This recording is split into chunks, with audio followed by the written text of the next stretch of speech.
The cold December wind bit through Julian Pierce's expensive wool coat as he stood outside Metropolitan Children's Hospital, his body shaking with sobs he could no longer control. His phone had slipped from his hands moments ago, clattering onto the icy sidewalk where it now lay displaying the words that had shattered his carefully constructed world. Your son's condition has deteriorated. Come immediately. 42 years old, worth over $3 billion, owner of Pierce Industries, featured on magazine covers, respected by world leaders, and here he stood, broken and helpless outside a hospital because he had spent the last 3 years choosing boardrooms over his son's bedroom, conference calls over family dinners, international deals over Tyler's basketball games. The irony cut deeper than any business rival's betrayal ever could. He had everything, controlled everything, could buy anything except the one thing that mattered most: time with his dying son. Julian's legs gave out, and he sank onto the cold concrete steps, his perfectly pressed navy suit getting dusted with snow. He buried his face in his hands, his shoulders heaving with the weight of regrets too heavy to carry anymore. 3 years ago, when cancer had taken his wife Rebecca, he had made a choice. Instead of grieving with Tyler, instead of holding his 13-year-old son through the nightmare of losing his mother, Julian had buried himself in work.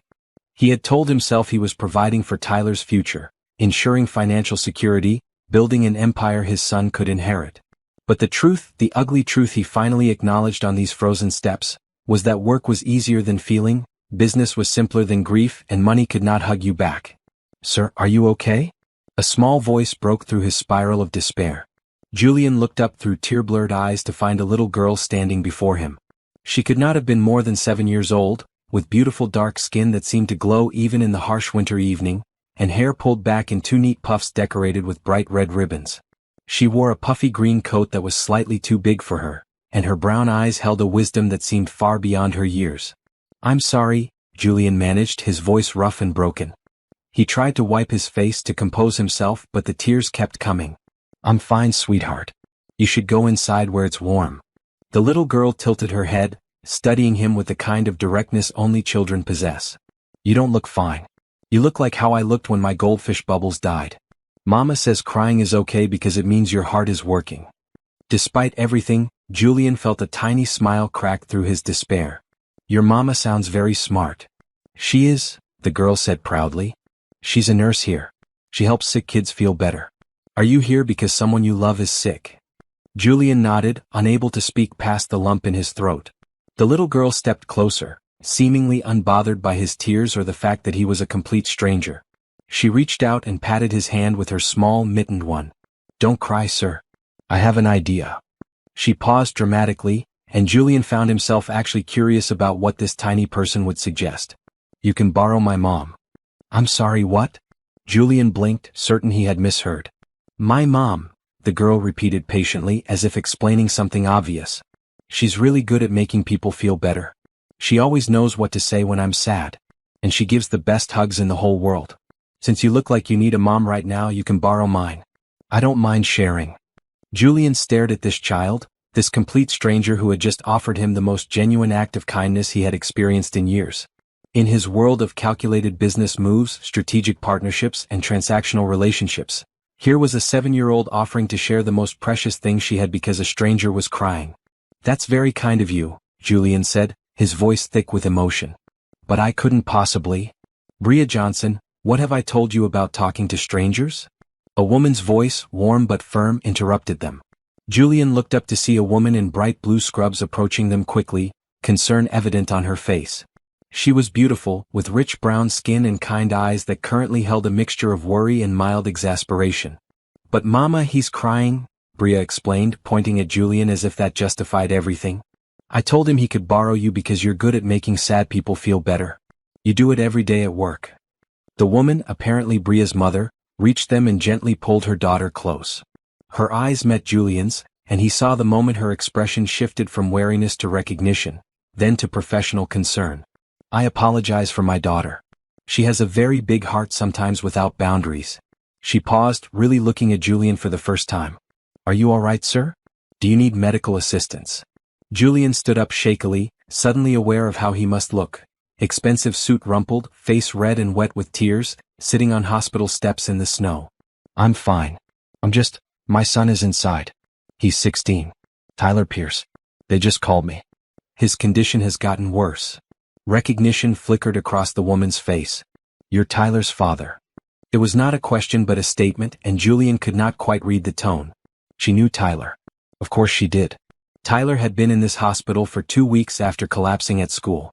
2 weeks during which Julian had visited maybe 5 times, always rushing in and out between meetings, always promising to stay longer next time. I'm Naomi Johnson, the woman said, her voice softening slightly. I'm one of the nurses on the pediatric floor. Tyler is under Dr. Richardson's care, but I've checked on him several times. He's a brave young man. He's dying, Julian said flatly, the words tasting like ash in his mouth. And he won't even let me sit in his room because he hates me. And I deserve it. I deserve all of it. Naomi exchanged a glance with her daughter, then made a decision. Bria, honey, go inside and wait for me in the staff lounge. Ask Miss Gloria for a hot chocolate. But Mama.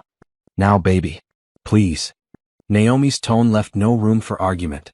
Bria looked between her mother and Julian, then gave Julian one last pat on the hand. Don't worry, sir. Mama will help you. She always helps everybody. With that, she skipped toward the hospital entrance, her green coat bright against the white snow. Once Bria was inside, Naomi turned her full attention to Julian. Mr. Pierce, I'm not going to pretend to know your situation or judge your relationship with your son. But I will tell you this, it's not too late. Tyler is scared and angry, yes, but he's also just a boy who needs his father. You don't understand, Julian said, his voice breaking again. I failed him. I failed Rebecca. When she died, I should have been there for him, but I ran. I buried myself in work because I didn't know how to handle the grief. And now my son is in there, possibly dying, and he hates me and I don't know how to fix it. Have you ever realized too late that you've lost what matters most while chasing things that don't? If this story touches your heart, please subscribe and share your thoughts in the comments. Your story might inspire someone who needs to hear it.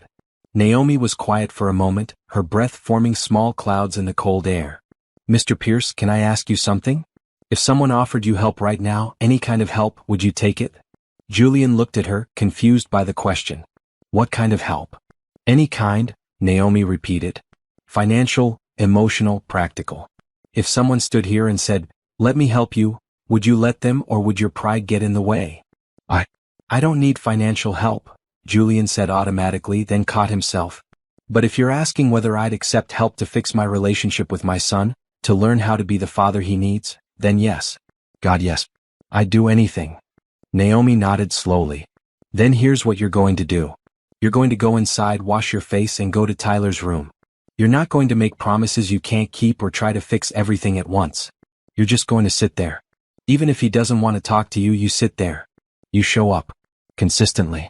That's where it starts. What if he asks me to leave? Julian's voice was small, vulnerable. Then you come back the next day. And the day after that. You keep showing up until he believes you're not going to disappear again. Naomi pulled her coat tighter against the wind. Mr. Pierce, I've worked in this hospital for 8 years. I've seen families torn apart by illness and grief.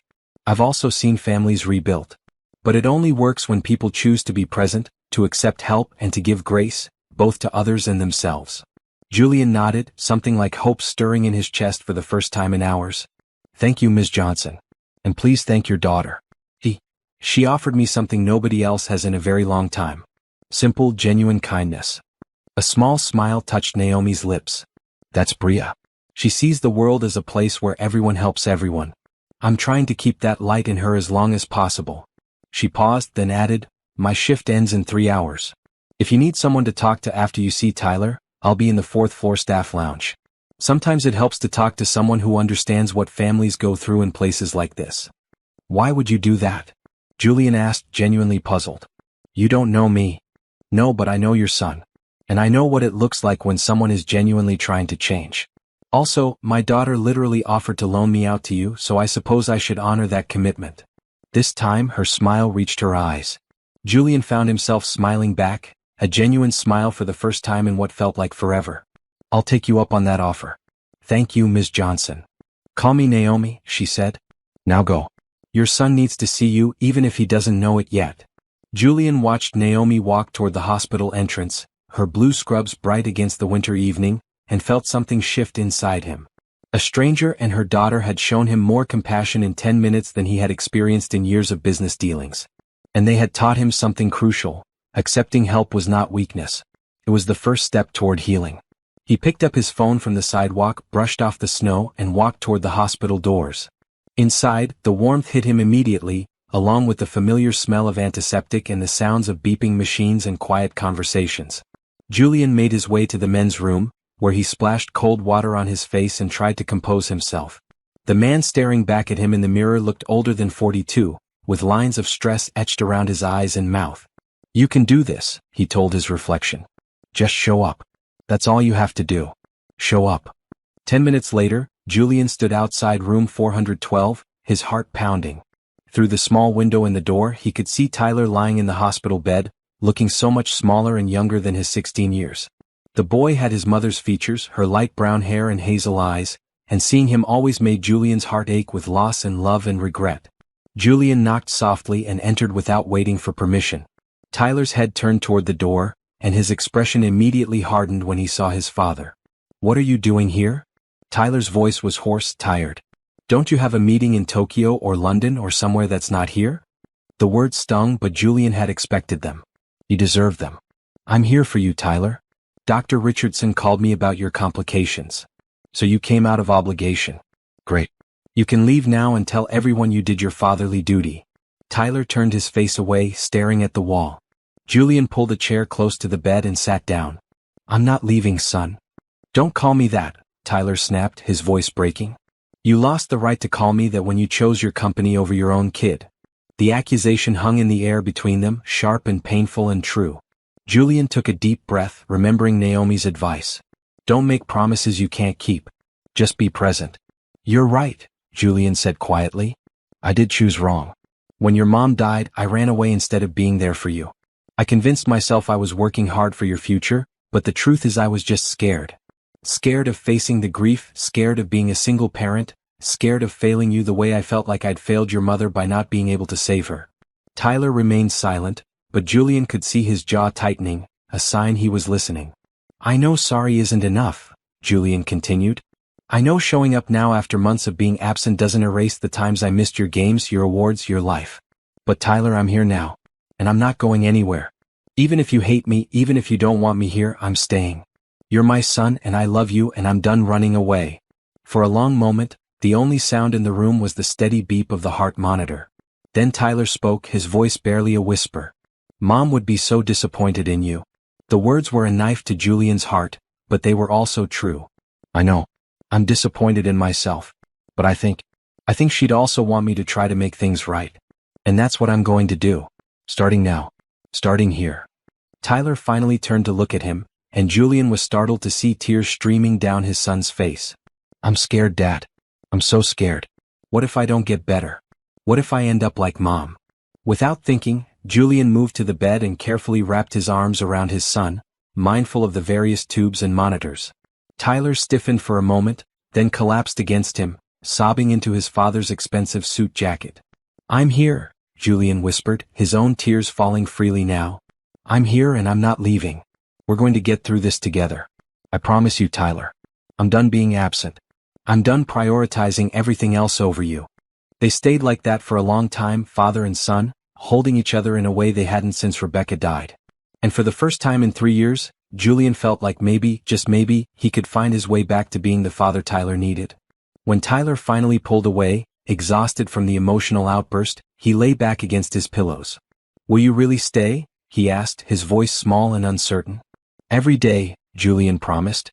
"As long as you're here, I'm here. Work can wait. Everything else can wait. Nothing is more important than you." Tyler's eyes drifted closed, the medication and emotional exhaustion pulling him toward sleep. "Okay, Dad. Okay." Julian sat back in his chair, watching his son's chest rise and fall with steady breaths, and felt something he hadn't felt in years: hope. Real, genuine hope that maybe it was not too late to fix what he had broken. Maybe it was not too late to become the father he should have been all along. 3 hours later, as promised, Julian found himself in the 4th-floor staff lounge. Naomi was there, still in her scrubs, sitting at a small table with a cup of tea. Bria was asleep on a couch nearby, covered with a colorful blanket, her green coat folded neatly beside her. "How did it go?" Naomi asked, gesturing to the chair across from her. Julian sat down heavily, suddenly aware of how emotionally and physically exhausted he was. He let me hold him.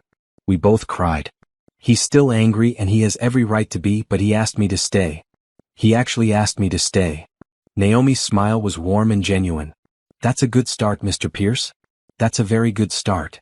Please call me Julian, he said. And thank you. For earlier. For the advice. For caring about a stranger falling apart on hospital steps. We're all just people trying to do our best, Naomi said simply. Sometimes we need help. Sometimes we give it. That's how the world should work. Julian looked at this woman, this nurse who had shown him more grace than he deserved, and felt compelled to ask, "Do you have family here? Someone taking care of you while you take care of everyone else?" A shadow passed over Naomi's face. "It's just Bria and me. And my father, but he's sick too. Different hospital, different state. He has heart disease, needs a transplant, but the costs." She shook her head. "I'm working double shifts to help, but it's never quite enough. The healthcare system is complicated when you're not wealthy." Julian straightened in his chair, an idea forming. Here was someone who had helped him without asking for anything in return, someone who gave so much to others while struggling herself. And here he sat, a man with more money than he could spend in several lifetimes. "Let me help," Julian said immediately. "Your father, whatever he needs, the transplant, the care, I can cover it. All of it." Naomi's eyes widened and she shook her head quickly. "Mr. Pierce, Julian, I appreciate the thought, but I can't accept that. That's too much. You don't even know me." "You helped me tonight when I needed it most," Julian countered. "Your daughter offered me her mother because she saw someone in pain. You gave me advice that might have just saved my relationship with my son. Please let me do this. Not as charity but as gratitude. As kindness being paid forward." Naomi bit her lip, clearly torn. Julian could see the pride warring with practicality in her eyes, the desire to handle things herself fighting against the reality of her situation. "Your father needs help," Julian said gently. "And you're killing yourself working double shifts while trying to raise Bria alone. Let me help. Please. I need to do something good with all this money I've accumulated while ignoring what really matters." Naomi's eyes glistened with unshed tears. "You're serious? You really mean this?" "Completely serious," Julian confirmed. "Give me the details. The hospital, the doctors, the treatment plan. I'll have everything arranged by tomorrow. Your father will get the best care available, and you can focus on being present with him and Bria instead of drowning in medical bills." For a moment, Naomi just stared at him, and Julian worried he had somehow offended her. But then she nodded slowly, tears now streaming down her face. Okay, yes. Thank you. I don't know what to say except thank you. You're giving my dad a chance to live. You're giving me my father back." "No," Julian said softly, "you and your daughter gave me something far more valuable. You gave me perspective and hope, and a reminder that kindness still exists in the world. This is the least I can do." They talked for another hour, Naomi giving him all the information about her father's situation while Bria slept peacefully nearby. By the time Julian left the hospital that night, he had already called his assistant to begin arrangements for transferring Naomi's father to the best cardiac center in the country and covering all expenses. He had also made a decision that would change all their lives. He was taking an immediate leave of absence from Pierce Industries to focus on Tyler's recovery. As Julian drove home through the quiet, snow-covered streets, he replayed the evening's events in his mind. A little girl with red ribbons in her hair had told him he could borrow her mother. That simple, innocent offer had cracked open something in his heart that he had thought was permanently closed. It had reminded him that the world still held good people, that kindness was not transactional, and that accepting help was not weakness but wisdom. Tomorrow he would return to the hospital and sit with Tyler. He would show up every single day. He would rebuild their relationship one moment at a time. He would also make sure Naomi's father got the treatment he needed and that this family who had shown him such unexpected grace would be supported in every way possible. But tonight, for the first time in 3 years, Julian Pierce went to bed feeling something he had forgotten how to feel: grateful. Grateful that he had broken down on those hospital steps. Grateful for a 7-year-old's boundless compassion. Grateful for a second chance he did not deserve but would spend the rest of his life earning. Outside, snow continued to fall softly over the city, covering everything in clean white, like the promise of a new beginning. And somewhere in that same city, a little girl slept peacefully in her small apartment, unaware that her simple act of kindness had started a chain reaction that would change multiple lives forever. The man who had everything was beginning to understand that he had actually had nothing at all. And the woman who had so little was about to discover that sometimes the universe sends help in the most unexpected packages. Their lives had intersected on a cold December evening, brought together by a child's pure heart and the simple truth that hope, kindness, and love, when given freely, always find a way to lead everyone home. Morning light filtered through the hospital windows as Julian sat in Tyler's room, watching his son sleep. True to his word, he had returned at dawn, bringing with him changes that would have seemed impossible 24 hours ago. His phone rested on the bedside table, powered off for the first time in years. His assistant had sent 3 increasingly frantic emails overnight that Julian had ignored. The business world would continue without him, and that was exactly as it should be. Tyler stirred, his eyes opening slowly before focusing on Julian still sitting in the same chair from the night before. Surprise flickered across the teenager's face. "You're still here." "I said I would be," Julian replied simply. "Good morning, son." Tyler studied him for a long moment, as if trying to determine whether this was real or temporary. "Did you sleep in that chair?" "For a few hours," Julian admitted. "I went home around midnight to shower and change, then came back." "I'm not going anywhere, Tyler. Not today, not tomorrow. I've taken a leave of absence from work." "What?" Tyler pushed himself up against his pillows, wincing slightly at the movement. "You took time off?" "You never take time off." "I should have taken time off 3 years ago," Julian said. "I should have taken time off for every basketball game, every school event, every moment of your life that I missed. I'm correcting that now." Before Tyler could respond, a knock sounded at the door. Naomi entered, pushing a medication cart, with Bria bouncing along beside her. The little girl's face lit up when she saw Julian. "The crying man from yesterday," Bria announced cheerfully, causing both Julian and Tyler to laugh. "Are you still sad, sir?" "Bria, we talked about this," Naomi said, though her own lips twitched with amusement. "Sorry about that, Mr. Pierce. Someone has no filter this morning." "It's okay," Julian smiled at Bria. "And to answer your question, I'm less sad today than yesterday.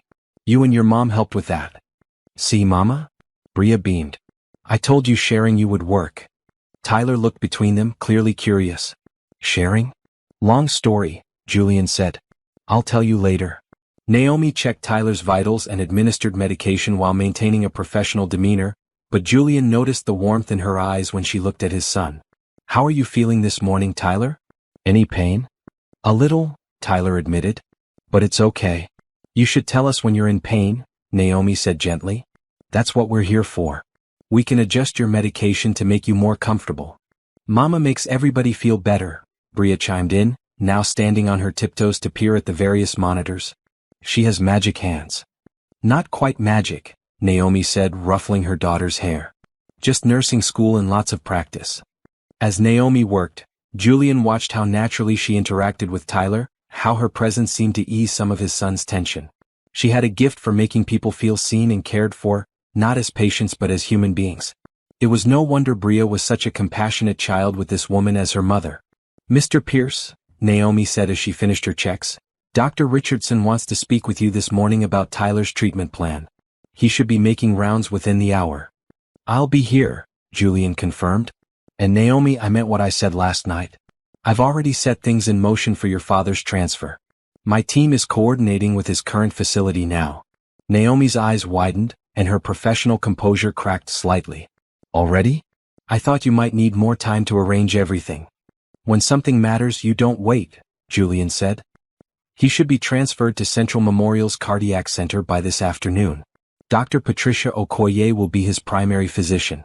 She's the best in the country." Tyler looked confused. "Dad, what's going on?"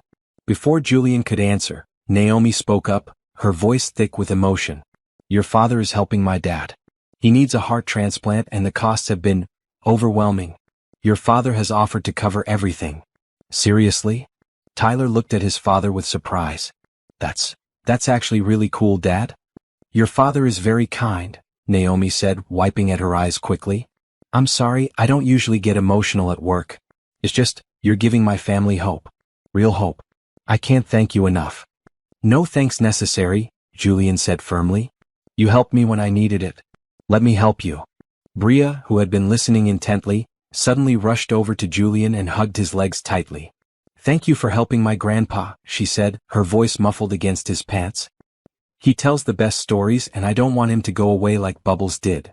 Julian knelt down to her level, gently returning the hug. I'm going to do everything I can to make sure he gets better so he can tell you many more stories. When was the last time you let someone help you without letting pride get in the way? Share your thoughts in the comments below, and if this story is touching your heart, please subscribe so you don't miss what happens next. After Naomi and Bria left to continue their rounds, Tyler spoke up. Dad, that was a good thing you did. Mom would have liked that. She always said we should help people when we can. Your mother was right about many things, Julian said, settling back into his chair. I'm trying to remember that now. Trying to be the kind of person she believed I could be. They spent the morning talking, carefully at first, then with increasing openness. Tyler told Julian about school, about the friends who had drifted away when he got sick, about how scared he had been waking up in the hospital 2 weeks ago. Julian listened, really listened, without checking his phone or thinking about anything else except his son's words. Dr. Richardson arrived around 11, a kind-faced man in his 50s with graying hair and a warm smile.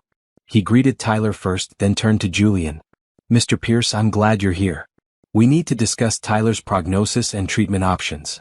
What followed was a detailed explanation of Tyler's condition, a rare form of leukemia that had been aggressive from the start. Dr. Richardson outlined the treatment plan. More chemotherapy, possible radiation, and eventually, if Tyler responded well, consideration for a bone marrow transplant. The next few months will be challenging, Dr. Richardson said honestly. Tyler will need intensive treatment and he'll need strong support. Family support is often as important as the medical intervention itself. He'll have it, Julian said immediately. Whatever he needs for as long as he needs it. I'll be here every step. Dr. Richardson smiled. That's good to hear, Mr. Pierce. Tyler's been something of a lone wolf since he arrived. It will help tremendously to have you present. After the doctor left, Tyler looked at his father. You really mean it, don't you? You're actually going to stay. I really mean it, Julian confirmed. Tyler, I can't change the past. I can't give you back the 3 years I wasted. But I can give you right now and tomorrow and every day after that. You're my son and you're my priority. Everything else is secondary. Tyler's eyes filled with tears, but he smiled through them. Okay, Dad. But just so you know, I'm going to hold you to that. Please do, Julian said, reaching over to squeeze Tyler's hand. Hold me accountable. That's what family does. The afternoon brought an unexpected visitor. Bria appeared in the doorway, having clearly escaped her mother's supervision. Hi, she said, waving at Tyler. I'm Bria. Your dad borrowed my mom yesterday. Are you the sick teenager she talks about sometimes? Tyler laughed, a sound that made Julian's heart soar. Yeah, I guess I am. I'm Tyler. I like your hair, Bria said, walking into the room uninvited. It's wavy. Mine is curly. Mama says we should celebrate all kinds of beautiful. Your mama sounds really smart, Tyler said, clearly charmed. She is, Bria agreed. She knows everything. Well, almost everything. She doesn't know how to play video games, but nobody's perfect. Julian watched in amazement as Bria chatted with Tyler about everything from her favorite cartoons to her goldfish bubbles to her upcoming school Christmas concert. Tyler engaged with her naturally, smiling and laughing in a way Julian had not seen in years. The child's uninhibited joy was infectious. Naomi appeared 15 minutes later, slightly out of breath. Bria Johnson, what did I tell you about wandering off? She looked apologetically at Julian and Tyler. I'm so sorry. She disappeared while I was updating patient charts. It's fine, Tyler said quickly. She's cool. Can she come back sometime? Naomi looked surprised. Are you sure? She can be a lot. I'm only a little bit a lot, Bria protested. Not very much a lot. Everyone laughed at that and Naomi shook her head with fond exasperation. We'll see. If Tyler feels up for visitors, maybe you can stop by again tomorrow. Yes, Bria fist pumped. I'm going to bring my coloring books. Do you like coloring, Tyler? You know, I used to, Tyler said. I'd like to try again. As Naomi ushered her daughter out, she paused at the door. Mr. Pierce, Julian, I got the call about my father. He's being transferred this afternoon. I still can't believe it's real. We've been struggling for so long and now suddenly there's hope. Real, actual hope. How long until you can see him? Julian asked. He'll be settled in at Central Memorial by evening, Naomi said.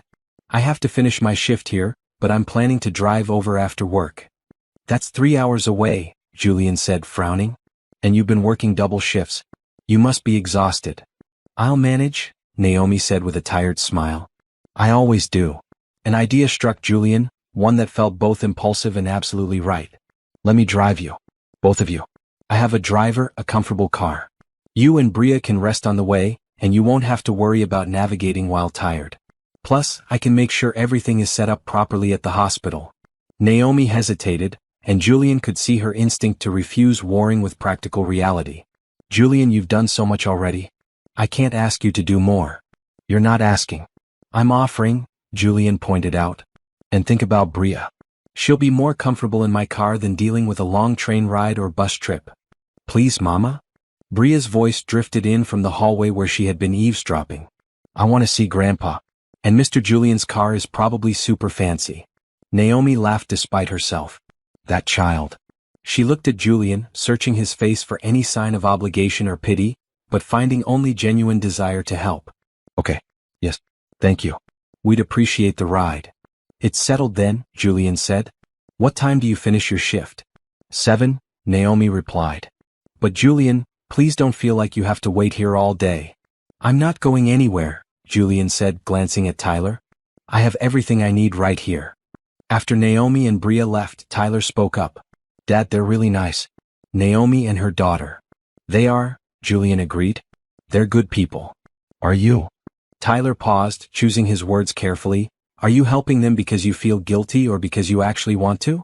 It was a perceptive question, one that showed how much Tyler had grown up in the years Julian had been absent. Both, Julian answered honestly. I do feel guilty about a lot of things. But that's not why I'm helping them. I'm helping because it's the right thing to do. Because they showed me kindness when I was at my lowest. And because I finally understand what your mother tried to teach me for years.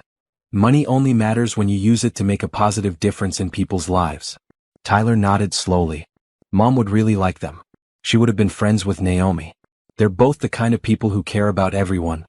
I think you're right, Julian said. And your mother would be proud that you noticed that. She'd be proud of the young man you're becoming. That evening, Julian kept his promise. At 7 o'clock, he met Naomi and Bria in the hospital lobby. His driver had brought the car around, a spacious black SUV that made Bria's eyes go wide. Whoa, the little girl breathed. This is like the cars in movies. The drive to Central Memorial was comfortable and quiet. Bria fell asleep within 30 minutes, curled up in the back seat with her head on her mother's lap.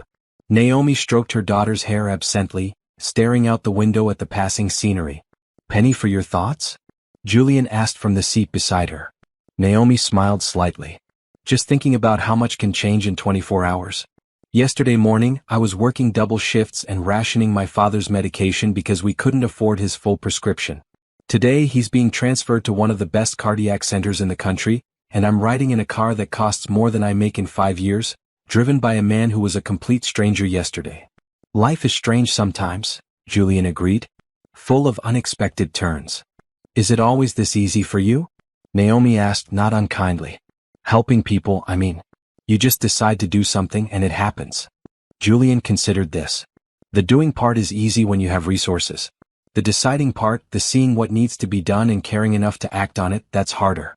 I've spent years with the ability to help people but too focused on my own problems, my own empire building, to notice who needed help.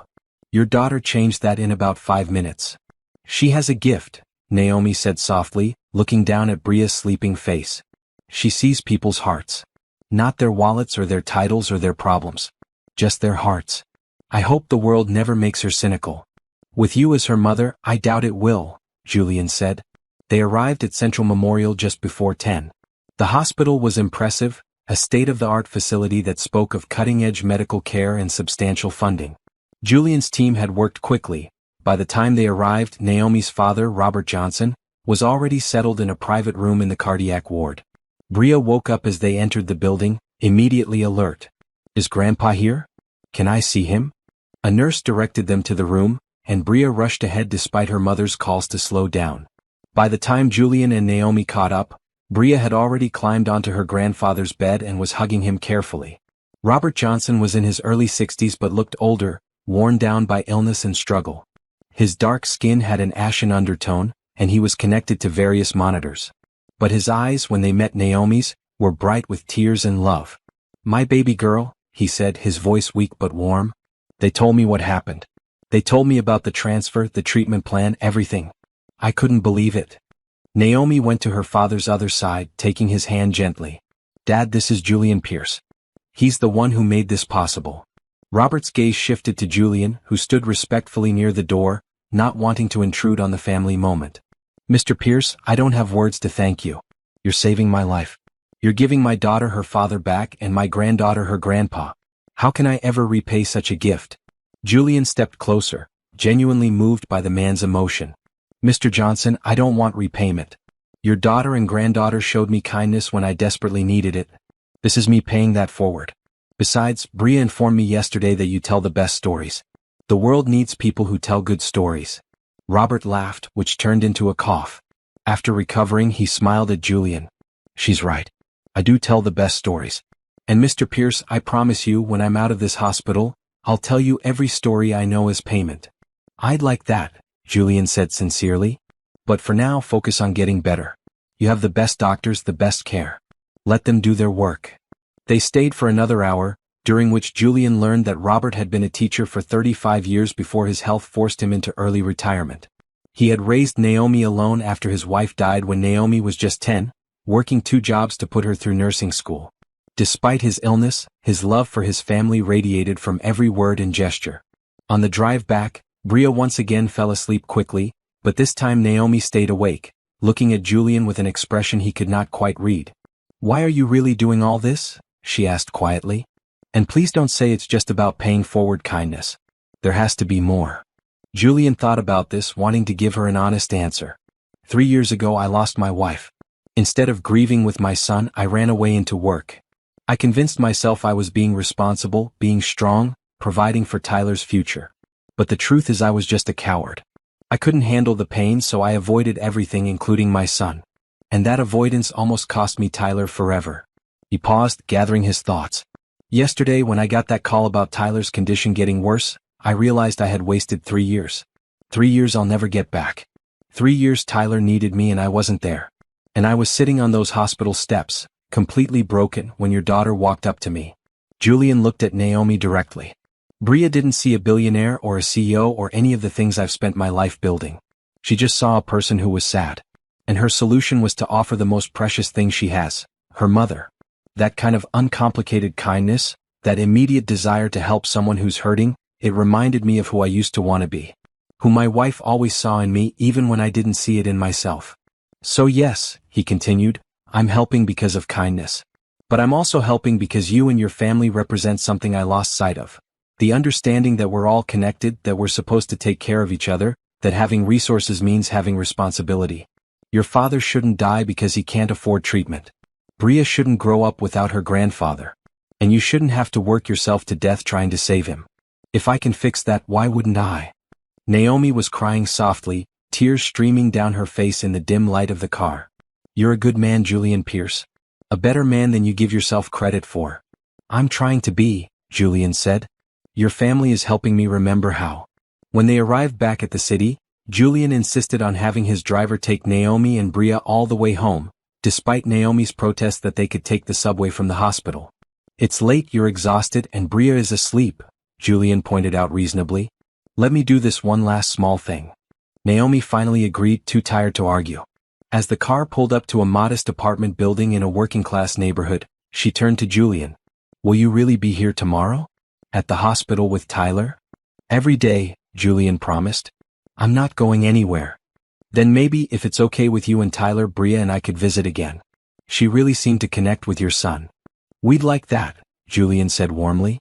Tyler hasn't smiled that much in years. Your daughter is good medicine. Naomi gathered the sleeping Bria into her arms with practiced ease. Thank you, Julian. For everything. For my father, for your kindness, for reminding me that good people still exist. Thank you, Julian replied. For showing me that accepting help isn't weakness. And for having a daughter wise beyond her years who understands that sometimes people just need to borrow a mother. Naomi laughed through her tears. I'm never going to hear the end of that, am I? Probably not, Julian agreed with a smile. He watched until they were safely inside the building before instructing his driver to take him home. As they drove through the quiet city streets, Julian reflected on how dramatically his life had shifted in just 24 hours. He had gone from being a man who had everything but nothing that mattered to someone who was beginning to understand what actually had value. Tomorrow he would return to the hospital. He would sit with Tyler. Naomi and Bria would visit, and maybe some more of the walls between him and his son would come down. He would check on Robert's progress at Central Memorial. He would continue showing up, being present, being the person he should have been all along. But tonight, as Julian finally climbed into bed in his empty mansion, he did not feel the usual crushing loneliness. Instead, he felt something he had not experienced in years: purpose. Not the hollow purpose of closing another business deal or growing his wealth, but real purpose. The purpose that comes from helping others, from rebuilding relationships, from finally understanding that the measure of a life is not what you accumulate but what you give and who you love. He fell asleep thinking about a little girl in a green coat with red ribbons in her hair, telling a crying stranger he could borrow her mother. That one simple, pure act of compassion had become a catalyst for change that was rippling outward, touching multiple lives, creating connections that would transform everyone involved. Tomorrow would bring new challenges, new moments of growth, new opportunities to be better. But Julian Pierce was ready. For the first time in 3 years, he was truly ready to live again. The morning sun poured through Tyler's hospital room window, catching dust motes in its bright beams. Julian sat in his now familiar chair, coffee in hand, having been there since 6 a.m. Tyler was still sleeping, his face peaceful in rest, free from the pain and fear that sometimes clouded it during waking hours. Julian had spent the past week establishing a routine: arrive early, spend the entire day with Tyler, leave only briefly to check on his businesses remotely in the evening, then return for a final good night. True to his word, he had not missed a single day. And slowly, carefully, Tyler was beginning to trust that maybe this time his father would not disappear. A soft knock interrupted Julian's thoughts. He looked up to see Bria's face peeking around the door frame, her eyes bright with mischief. "Is Tyler awake?" she whispered loudly, the kind of whisper children use that is almost louder than speaking. "Not yet," Julian whispered back with a smile. "But you can come in quietly and wait if you want." Bria tiptoed in with exaggerated care, followed by Naomi in her bright blue scrubs. "I told her to wait until later," Naomi said apologetically, but someone insisted on checking on her new friend before school. "I brought him something," Bria announced, pulling a piece of paper from her small backpack. "I drew a picture. Mama said when people are sick, pictures make them feel better." Julian examined the drawing: stick figures in bright colors, one lying in a bed, others standing around with big smiles.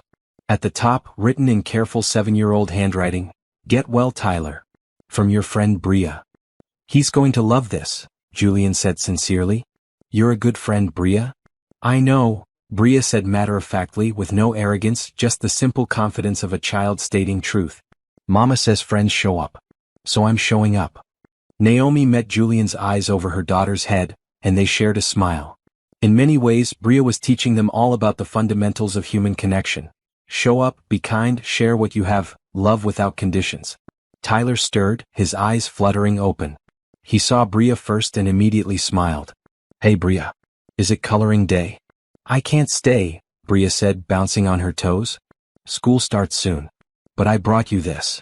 She held up her drawing proudly. Tyler took it carefully, studying it with genuine appreciation. "This is amazing. Can I keep it?" "That's why I made it," Bria explained patiently.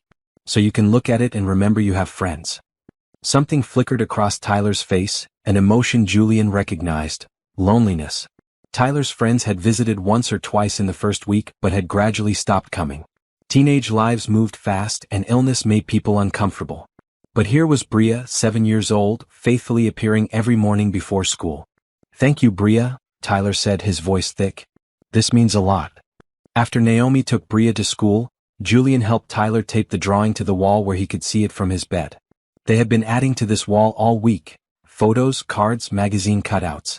Creating a space that felt less like a hospital room and more like Tyler's own place. "She's a good kid," Tyler said, looking at the drawing. "I wish I had friends like that." "What about your school friends?" Julian asked carefully. "I haven't seen them lately." Tyler shrugged, trying to appear casual, but Julian could see the hurt. "They're busy. And I get it. Being around sick people is depressing. I probably wouldn't want to visit me either." "Tyler." "It's fine, Dad. Really. It's just how it is." Tyler changed the subject quickly. "What's on the agenda today? More boring TV, or can we do something different?" Julian had been thinking about this.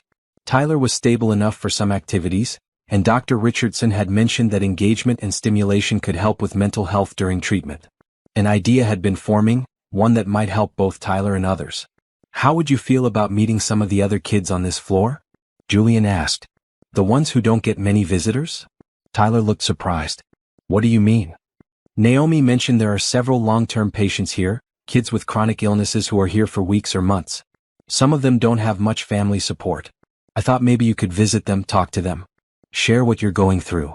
Tyler considered this, then nodded slowly. "Yeah, okay. That might actually be cool. I mean, I know what it's like to feel alone in here." Over the next few hours, with Naomi's help and Dr. Richardson's approval, Julian and Tyler visited 3 other young patients. First was a 12-year-old boy named Jordan with cystic fibrosis, who loved basketball and had posters of NBA players covering his walls. Tyler talked to him about his own love of sports and promised to bring some of his old jerseys on the next visit. Second was 16-year-old Ava, who had been in a car accident and was recovering from spinal injuries. She was sardonic and tough, clearly using humor as armor against fear. Tyler matched her energy, trading jokes and stories, and Julian watched his son come alive in a way he had not seen in weeks. Third was 9-year-old Sammy, a gentle boy with bone cancer who barely spoke but listened intently as Tyler talked about video games and movies. By the end of the visit, Sammy was smiling and had asked if Tyler could come back. "That was good," Tyler said as they returned to his room. "Weird to say, but it felt good to talk to them. To not be the only one dealing with this." "You helped them," Julian observed. "Just by showing up and being real with them." "Maybe we could do it again?" Tyler suggested. "Make it a regular thing?" Julian's heart swelled with pride. This was the son he remembered, the compassionate boy who had always cared about others. Cancer and abandonment had not destroyed that core kindness, just buried it under layers of pain and anger. It was emerging again, slowly but surely. "Absolutely," Julian agreed. "We'll make it as regular as you want." That afternoon brought unexpected news. Dr. Richardson entered with a mixture of concern and hope on his face. "Tyler, your latest test results came back. The chemo is working better than we initially hoped. Your numbers are improving." Tyler sat up straighter. "Really? I'm getting better?" "It's early days," Dr. Richardson cautioned, "but yes, you're responding well to treatment. If this continues, we might be able to discuss bone marrow transplant options sooner than anticipated." "What does that mean?" Tyler looked between the doctor and his father. "It means," Dr. Richardson explained, "that if we can find a match, a transplant could potentially cure you. It's a difficult process with risks, but for someone your age with your response to treatment, the success rate is encouraging." After the doctor left, Tyler turned to Julian, his eyes bright with something that looked like hope but also fear. "Dad, what if we can't find a match? What if no one's compatible?" "Then we'll cross that bridge when we come to it," Julian said firmly. "But Tyler, I'm getting tested immediately. And we'll test everyone else we can. We'll find a match." "What if you're not a match?" Tyler's voice cracked. "What if?" Julian moved to the bed, taking both of Tyler's hands in his. "Listen to me. No matter what happens with the transplant, you're not alone in this. We're going to fight this together with every resource, every doctor, every option available. And beyond that, beyond the medical stuff, I'm here. Every single day. That's not changing regardless of test results or compatibility or anything else." Tyler leaned into his father and Julian wrapped his arms around him, holding on tight. "I'm scared, Dad. I don't want to die. I'm only 16. "I know, son. I know." Julian's own voice broke. "But you're strong and you're fighting and you have so many people who care about you. We're going to get through this." They stayed like that for a long time, father and son, drawing strength from each other in a way they had not done since Rebecca died. That evening, as Julian sat in the hospital cafeteria grabbing a quick dinner, Naomi joined him with her own tray of food. "Mind if I sit?" she asked. "Please do," Julian said, grateful for the company. They ate in comfortable silence for a few minutes before Naomi spoke. "I heard about Tyler's test results. That's wonderful news about his response to treatment." "It is," Julian agreed. "But now we have to find a bone marrow match, and there's no guarantee I'll be compatible." "Have you been tested yet?" "Tomorrow morning," Julian confirmed. "Dr. Richardson is expediting everything." Naomi nodded thoughtfully. "You know, if you're not a match, we could organize a donor drive. The hospital has programs for that. Test dozens, even hundreds of people. Increase the odds. Would you help me set that up if it comes to that?" Julian asked. Of course, Naomi said without hesitation. Tyler's a good kid. And you're doing everything right, Julian. Showing up, being present, supporting him. Rebecca would be proud. Julian looked up sharply. How do you know about Rebecca? Naomi smiled gently. Tyler talks about her sometimes. About how kind she was, how she always saw the best in people.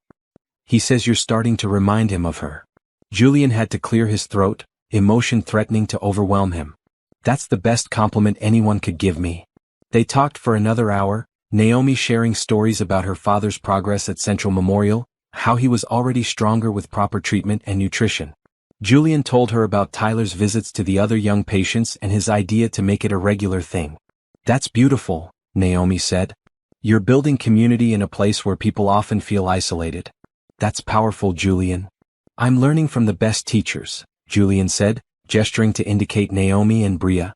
Your daughter has taught me more about compassion in 2 weeks than I learned in 42 years before meeting her. She's special, Naomi agreed with a mother's pride. But Julian, so are you.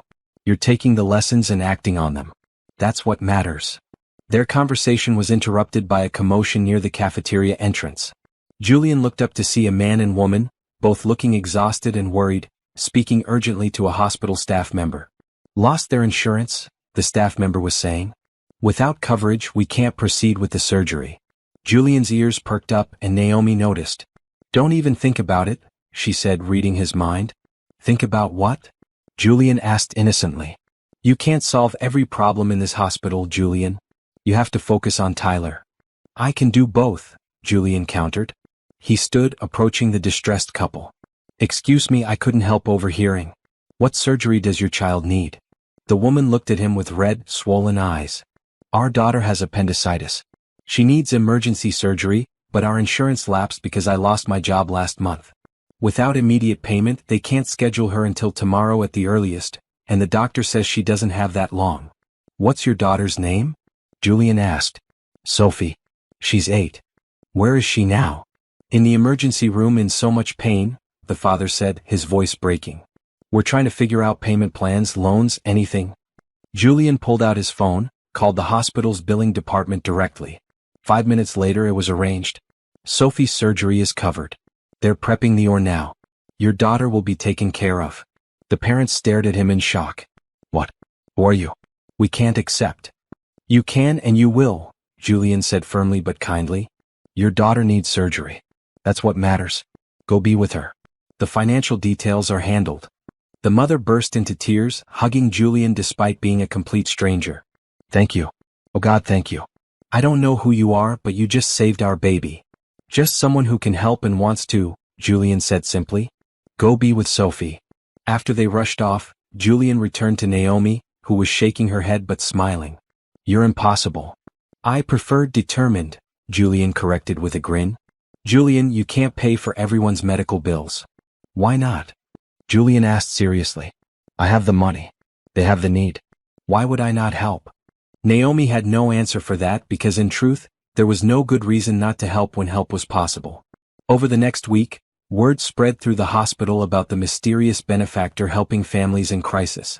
Julian did not seek recognition, did not want publicity, but gradually more people approached him or asked nurses to identify the man who helps people.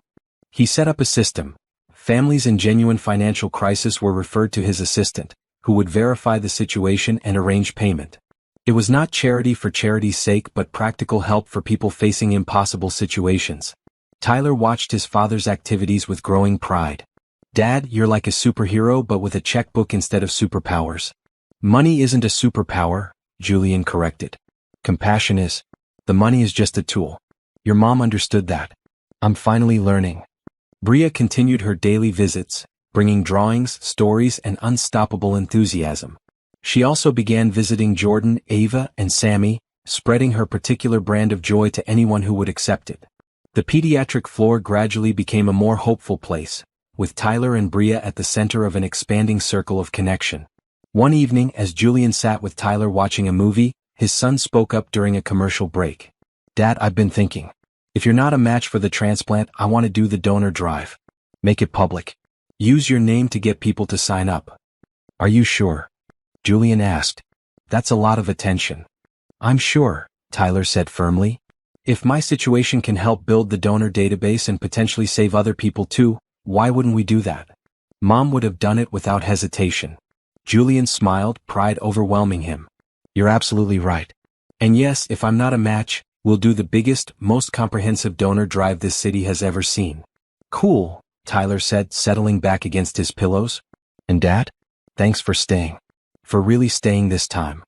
Thank you for giving me another chance, Julian replied, his throat tight with emotion.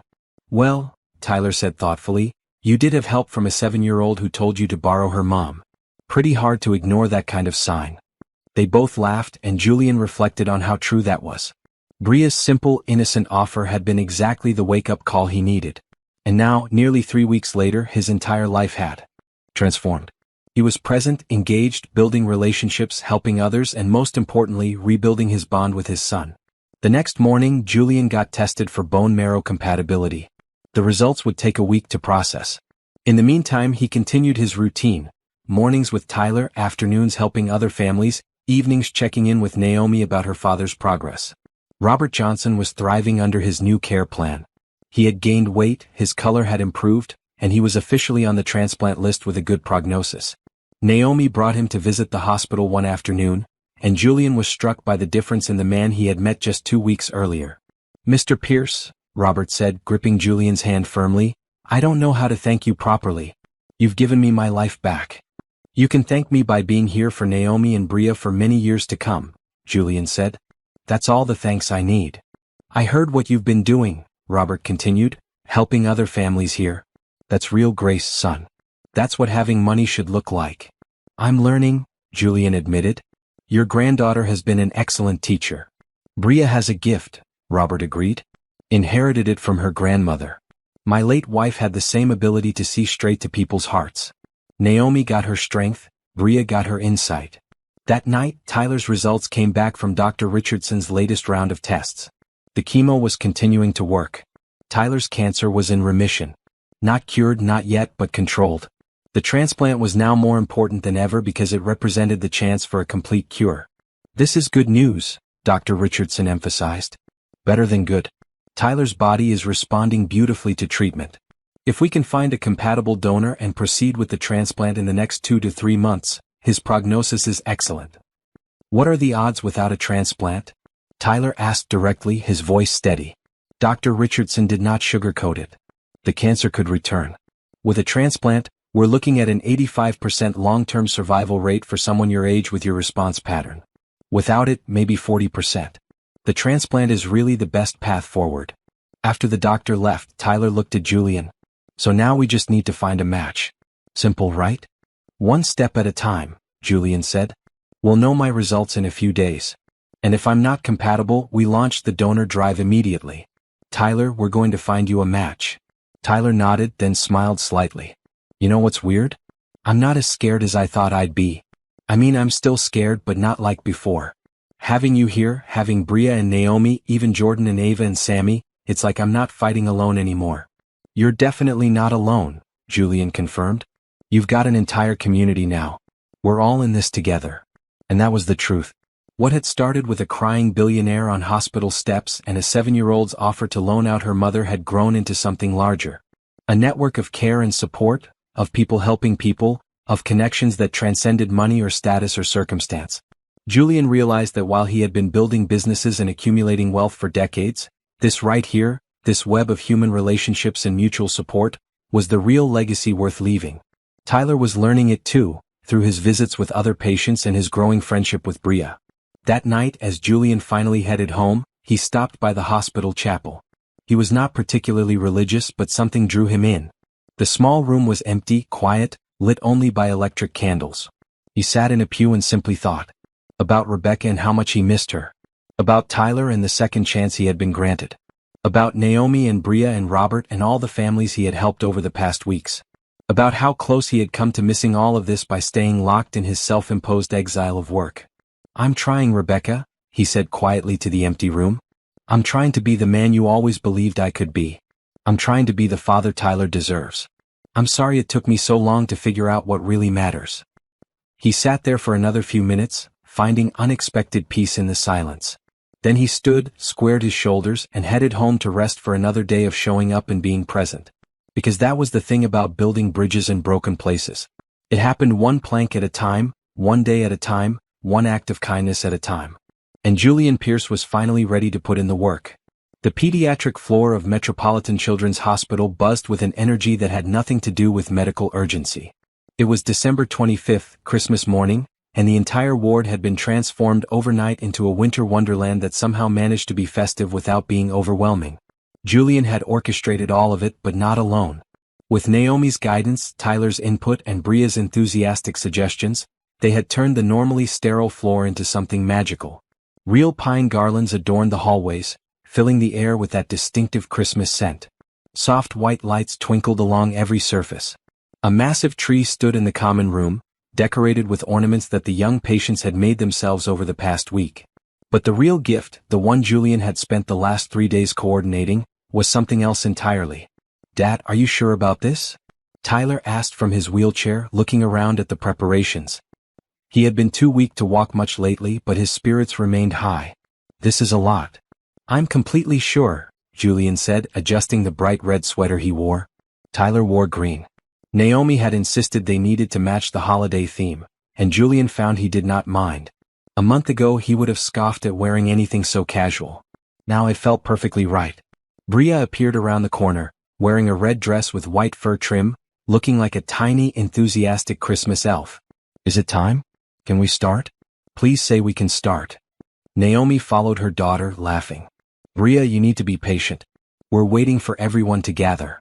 "But I've been patient for hours," Bria protested. "I woke up at 5. It's 7:30 now," Naomi pointed out. "That's only 2.5 hours of patience." "Exactly," Bria said with perfect 7-year-old logic. "Hours? Multiple hours. That's very patient." Julian grinned at the exchange, then addressed the group.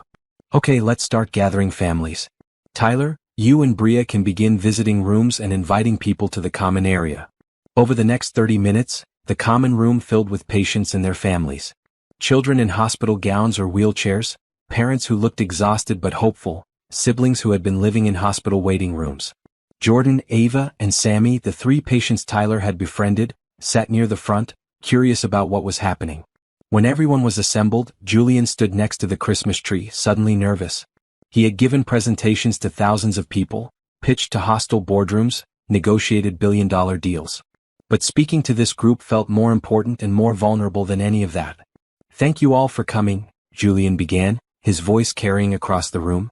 "I know hospitals are not where anyone wants to spend Christmas, and I know many of you are dealing with situations that feel impossible." People nodded, expressions understanding. "A month ago," Julian continued, "I was sitting on the steps outside this hospital, completely broken. My son Tyler was sick, our relationship was shattered, and I felt like I had lost everything that mattered. Then a 7-year-old girl named Bria walked up to me and told me I could borrow her mom because I looked sad." Laughter rippled through the crowd. Bria waved proudly, not at all embarrassed by the attention. "That simple act of kindness changed my life," Julian said. "It reminded me that we're supposed to help each other, that community matters more than money, and that showing up for people is the most important thing any of us can do." He paused, looking around at all the faces watching him. "So today, on Christmas, I want to give back some of what this community has given me. Every family in this room, every patient in this ward, every person who's struggling with medical bills or treatment costs or just the overwhelming fear of having a sick child, I'm covering it. All of it." Stunned silence filled the room. "Medical bills, surgical costs, prescription expenses, physical therapy, whatever you need," Julian clarified. "It's handled. You should be focusing on healing and being together, not on how to pay for care." The silence broke into gasps, tears, and questions. Parents looked at each other in disbelief. One mother in the back row started crying openly. "Is this real?" someone called out. "Completely real," Julian confirmed. "My team has been working with the hospital billing department all week. Every family here will receive documentation today confirming that your financial obligations to this hospital are resolved." A man stood up, holding his young daughter who had a port in her chest for chemotherapy. "Why would you do this? You don't even know us." "Because I can," Julian said simply. "And because when you have the ability to help, you should. It's that simple." The room erupted. People crying, hugging, thanking him, thanking each other. Julian felt Tyler's hand slip into his, squeezing tight. He looked down to see his son smiling up at him, tears streaming down his face. "Mom would be so proud of you, Dad," Tyler whispered. Julian had to swallow hard past the lump in his throat. "I'm trying to make her proud. Trying to make you proud too." But the gift-giving was not done. For the next 2 hours, Julian, Naomi, Tyler, and Bria distributed presents to every child in the ward. Not generic gifts, but personalized ones, chosen based on interests Naomi had compiled from her interactions with the patients. Jordan got a signed basketball and team jersey. Ava received art supplies and a tablet with drawing software. Sammy got a collection of his favorite books and a stuffed animal that looked like a dragon. Bria took her role as gift distributor very seriously, carefully reading each name tag and hand-delivering presents with personalized encouragement. "This is for you and you're very brave," she would say. Or, "Mama says you're doing great and I think so too." The hospital staff provided Christmas breakfast, and families gathered to eat together, share stories, and simply enjoy a moment of normalcy in an environment that often felt anything but normal. Julian sat with Tyler, Naomi, and Bria watching the happiness around them. "You did a good thing," Naomi said quietly to Julian. "A really good thing." "We did a good thing," Julian corrected. "You helped plan all of this. And your daughter was the catalyst." "Our daughter inspired it," Naomi agreed, smiling at Bria who was currently explaining something very earnestly to Sammy, "but you acted on that inspiration. That's what counts." Later that afternoon, as the festivities wound down and children returned to their rooms for rest, Tyler had another visitor. Dr. Richardson entered Tyler's room with an unusual expression, cautious optimism mixed with excitement. "I have your father's test results," Dr. Richardson said without preamble. "Julian, you're a match. Not a perfect match but close enough. We can proceed with the transplant." Julian felt his knees go weak. He sat down heavily, hardly daring to believe it. "Are you sure? How close is close enough?" 8 out of 10 markers match, Dr. Richardson explained. "It's not a perfect 10 out of 10, but it's well within the acceptable range for a successful transplant. In fact, with you being Tyler's father, the biological relationship actually increases the success odds." Tyler stared at his father, then at the doctor, then back to his father. "So you can save me? My own dad can save me?" "We can try," Dr. Richardson cautioned, ever the careful physician. "There are still risks and recovery will be difficult. But yes, Tyler, your father can donate bone marrow to you, and our chances of putting your cancer into permanent remission are very good." Father and son looked at each other, and without words, Julian moved to Tyler's bed, wrapping his arms around his son as carefully as possible given all the medical equipment. They held each other, both crying, both grateful beyond words. "Thank you," Tyler whispered. "Thank you for being here. Thank you for changing. Thank you for being my match." "I would do anything for you," Julian said, his voice breaking. "Anything at all. You're my son, Tyler. My whole world." When they finally pulled apart, Dr. Richardson continued with practical details. "We'll schedule the extraction procedure for early January, give you both a chance to celebrate the holidays and build strength. The actual transplant will follow about a week later. Julian, you'll need some minor preparation but nothing too extensive. The extraction is done under general anesthesia, so you won't feel anything and recovery is usually just a few days of soreness." "Whatever needs to happen," Julian said immediately. "Just tell me when and where." After Dr. Richardson left with promises to send detailed information, Tyler looked at his father seriously. "Dad, are you scared? About the procedure?" "A little," Julian admitted. "But Tyler, even if I was terrified, I'd still do it in a heartbeat. There's nothing I wouldn't do to give you a chance at a healthy life." "You know what's crazy?" Tyler said thoughtfully.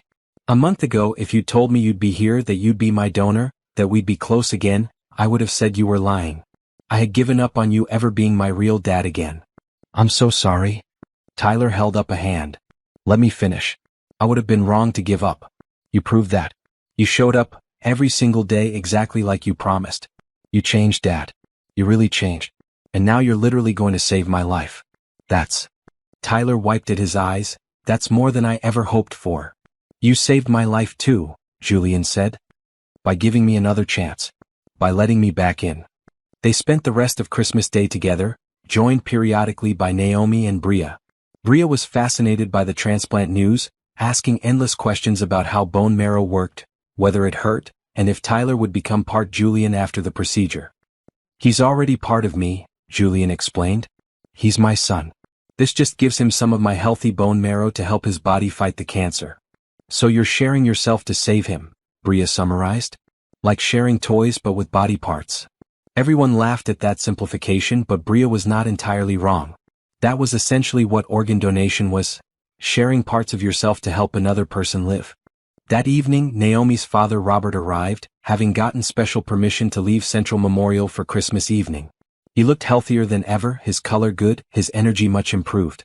His own transplant evaluation was going well, and doctors were optimistic about finding him a heart donor. Mr. Pierce, Robert greeted Julian warmly, I hear you've been making Christmas miracles happen all over this hospital. Just trying to spread some of the goodness your family brought into my life, Julian replied. They gathered in Tyler's room, the space filled beyond capacity with extra chairs, but no one minded. Bria sat on her grandfather's lap, Tyler was propped up in bed surrounded by pillows, Naomi perched on the windowsill, and Julian stood near Tyler, one hand resting on his son's shoulder.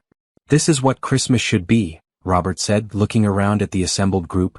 Not just family by blood but family by choice. People who show up for each other. Amen to that, Naomi agreed. I want to propose a toast, Julian said, picking up his cup of apple juice. Everyone else grabbed whatever beverage they had. To second chances. To showing up. To the people who see us at our worst and help us become our best. And especially to little girls in green coats who offer to loan out their mothers to crying strangers.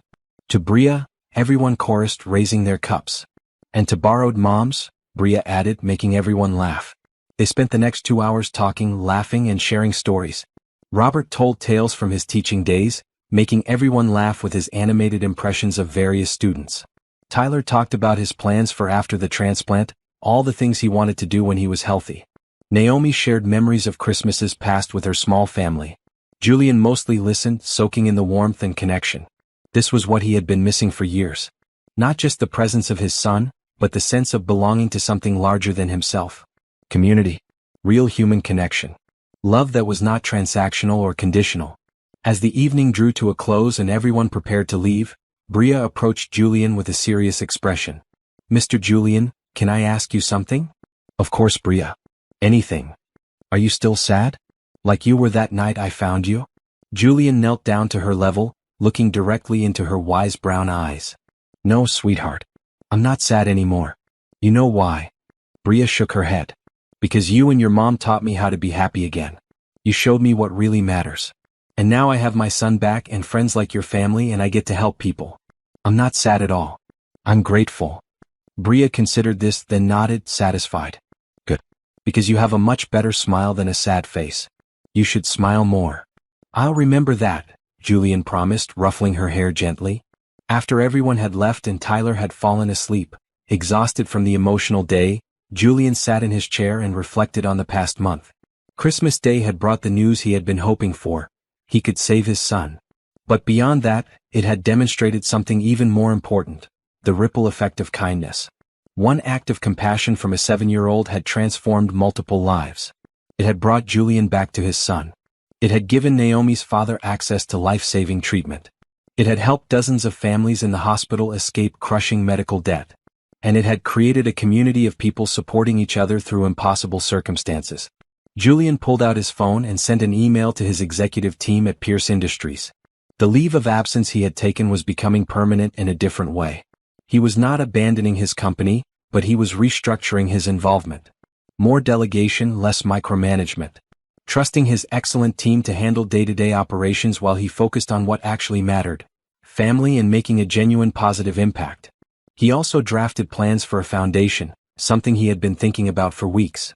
The Pierce Family Foundation, dedicated to helping families facing medical crises.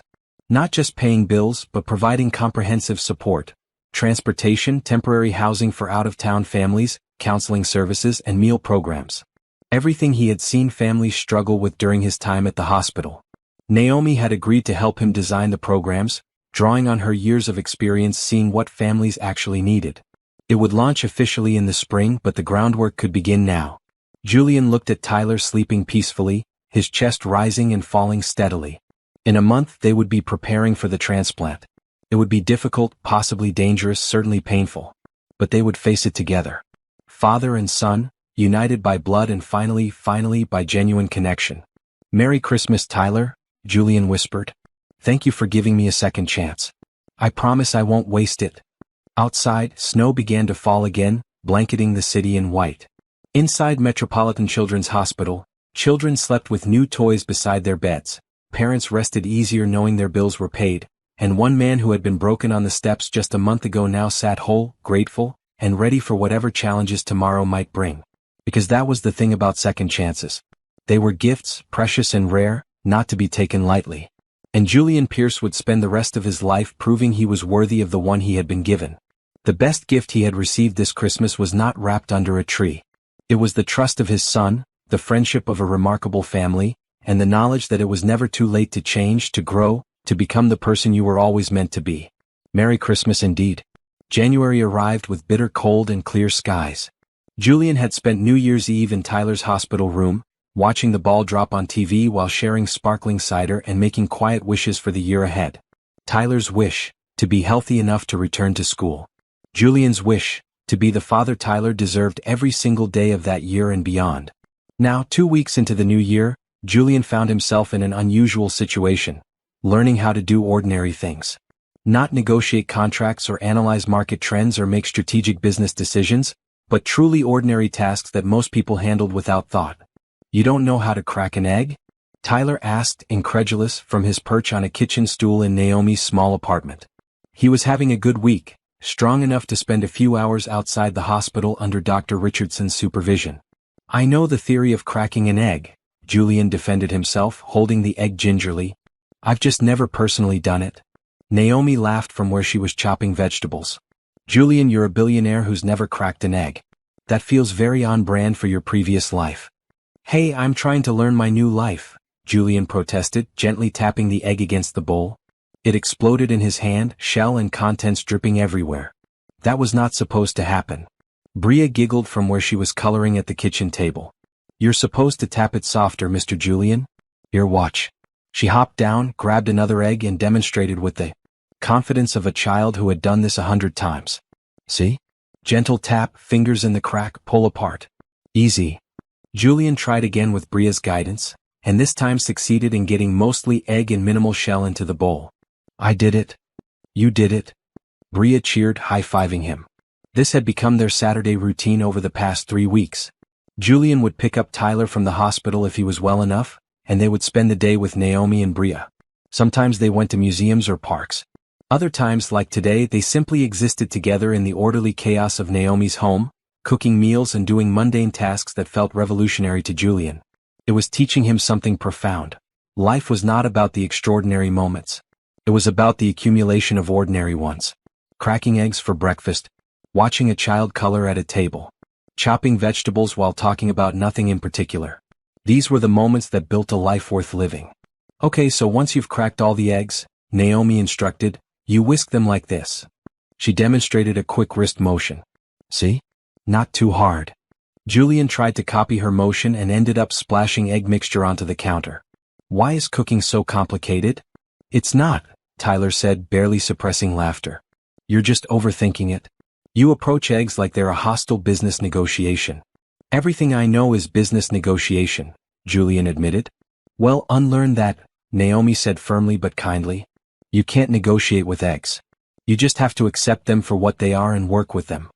Julian thought about that, recognizing the wisdom in it. He had spent decades trying to control everything, to negotiate his way through every situation. But you could not negotiate with cancer or grief or lost time. You could only accept reality and adapt. Work with what was not what you wished it to be. The eggs eventually became scrambled eggs, slightly overcooked but edible. They ate breakfast together around Naomi's small kitchen table, and Julian felt more content than any five-star restaurant had ever made him feel. "Dad," Tyler said between bites, "I've been thinking about the transplant. What if something goes wrong?"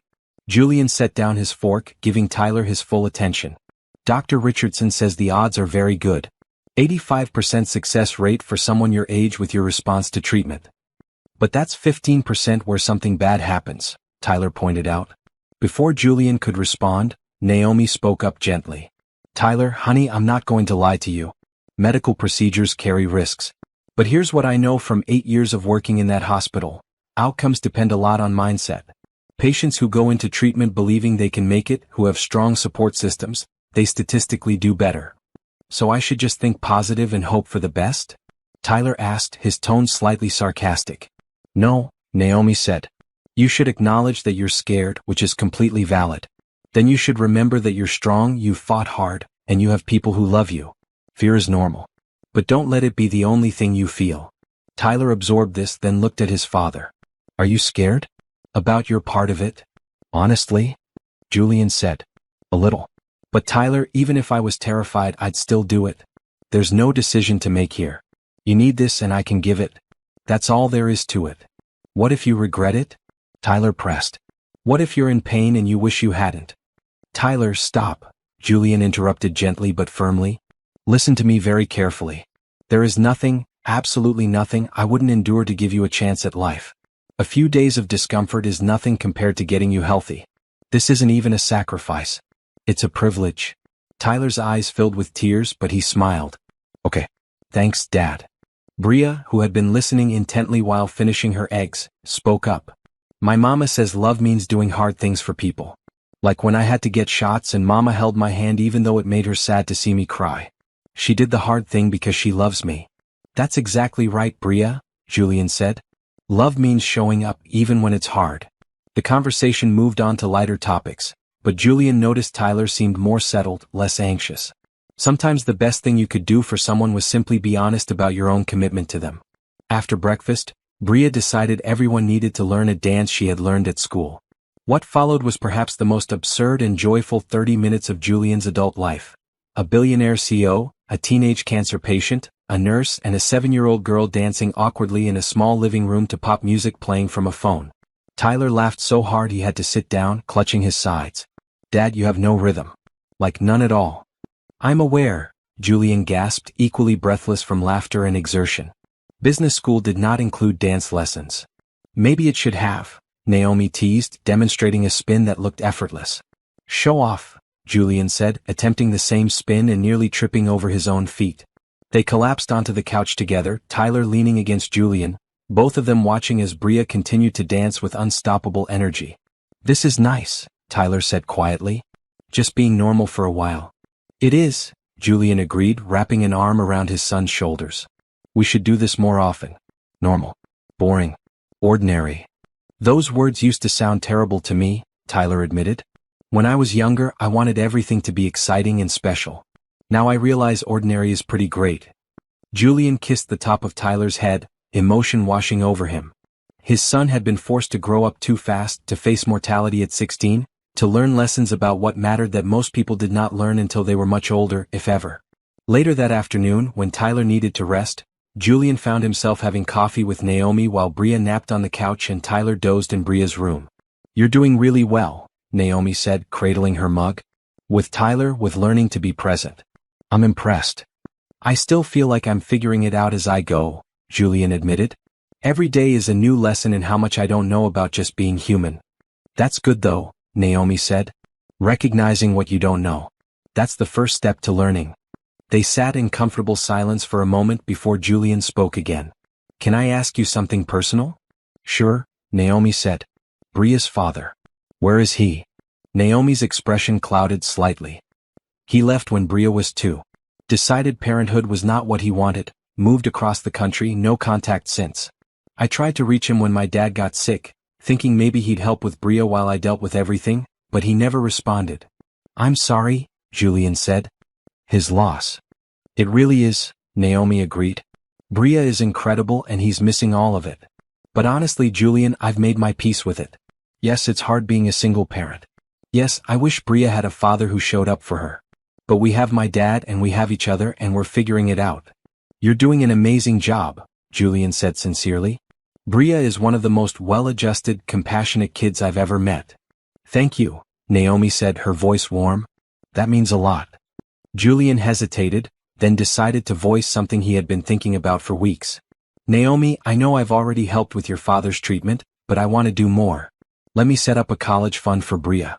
And a trust to ensure you're financially secure. You work so hard and... Julian, stop, Naomi interrupted, but not unkindly. I appreciate the thought, I really do. And yes, you've helped my family more than I can ever repay. But I need you to understand something. I don't want to be your charity project.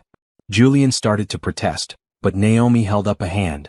Let me finish, she said. You've helped my father, which I accepted because he was dying and you gave us hope. That was a gift I'm eternally grateful for. But Bria and I were okay. I have a good job. We have what we need. I'm proud of the life I've built for us, and I don't want money to change that or to feel like we owe you something. Julian nodded slowly, understanding. I'm sorry. I didn't mean to imply you couldn't handle things. I care about you and Bria. Both of you have become important to Tyler and me. I want to help if I can. Naomi's expression softened. And that impulse comes from a good place, I know it does. But Julian, the best thing you can give us is not money. It's your presence. Your friendship. The way you show up for Tyler, that's what matters. Bria talks about you constantly. You're becoming like family to her, to us. That's worth more than any trust fund. Family, Julian repeated, testing the word. Is that what we're becoming? Isn't it? Naomi asked. We've spent almost every day together for 6 weeks. Our kids are best friends. We cook meals together. We celebrate holidays together. We support each other through hard times. If that's not family, what is? Julian felt something shift in his chest, a warmth that had nothing to do with the coffee. She was right.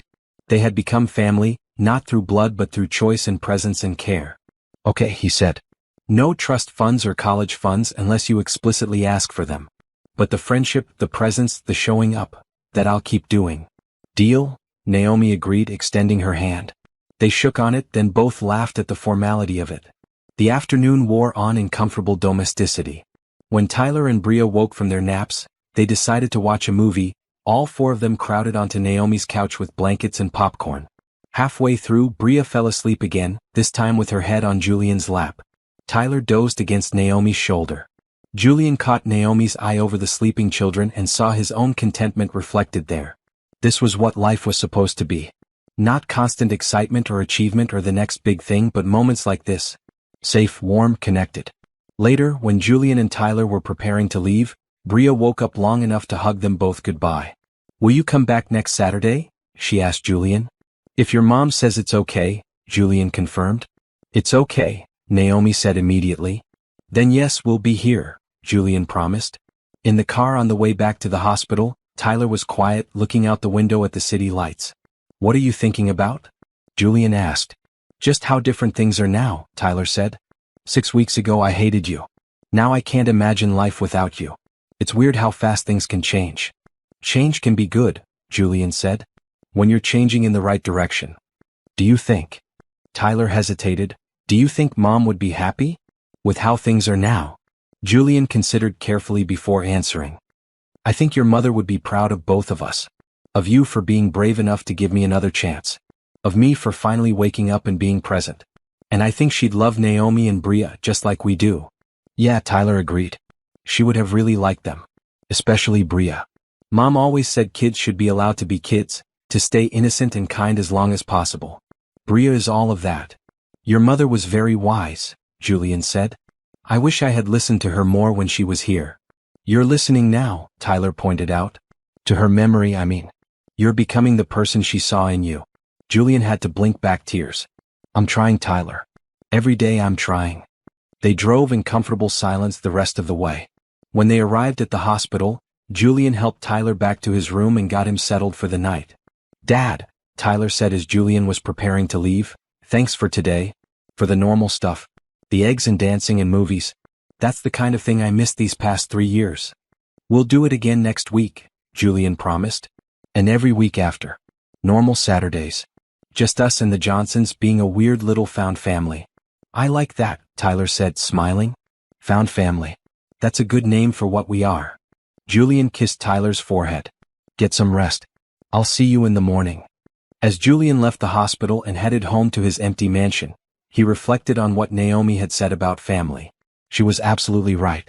Family was not just about biology or legal documents. It was about showing up, caring, being present through good times and bad. The Pierce family had expanded in the most unexpected way. A grieving father and son. A single mother and her daughter. A grandfather fighting for his life. They had come together through circumstance and choice, forming bonds that felt as strong as any blood relation.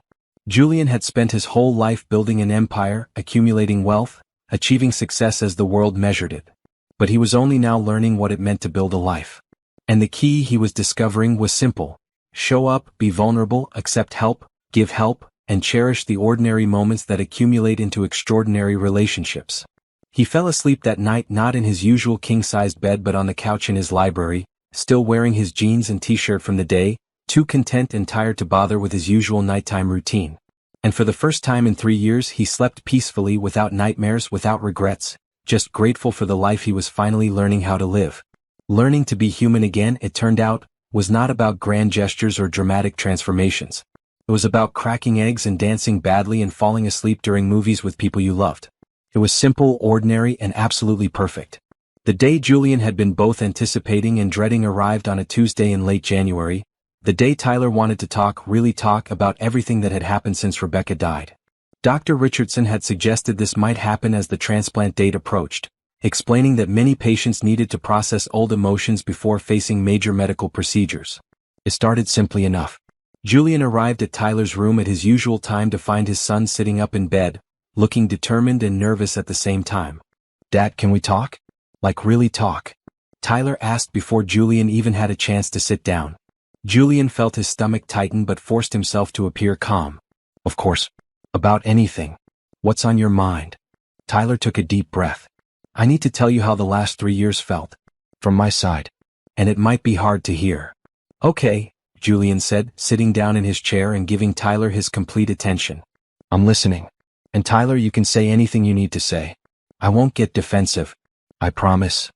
Another breath, then Tyler began. "When Mom died, I felt like I lost both parents. She was gone, which was horrible and terrifying and the worst thing that ever happened to me. But you disappeared too. You were physically there sometimes, but you were never really present. You were already thinking about work, checking your phone, planning your next meeting." Julian nodded, his throat tight, but he stayed silent, letting Tyler speak.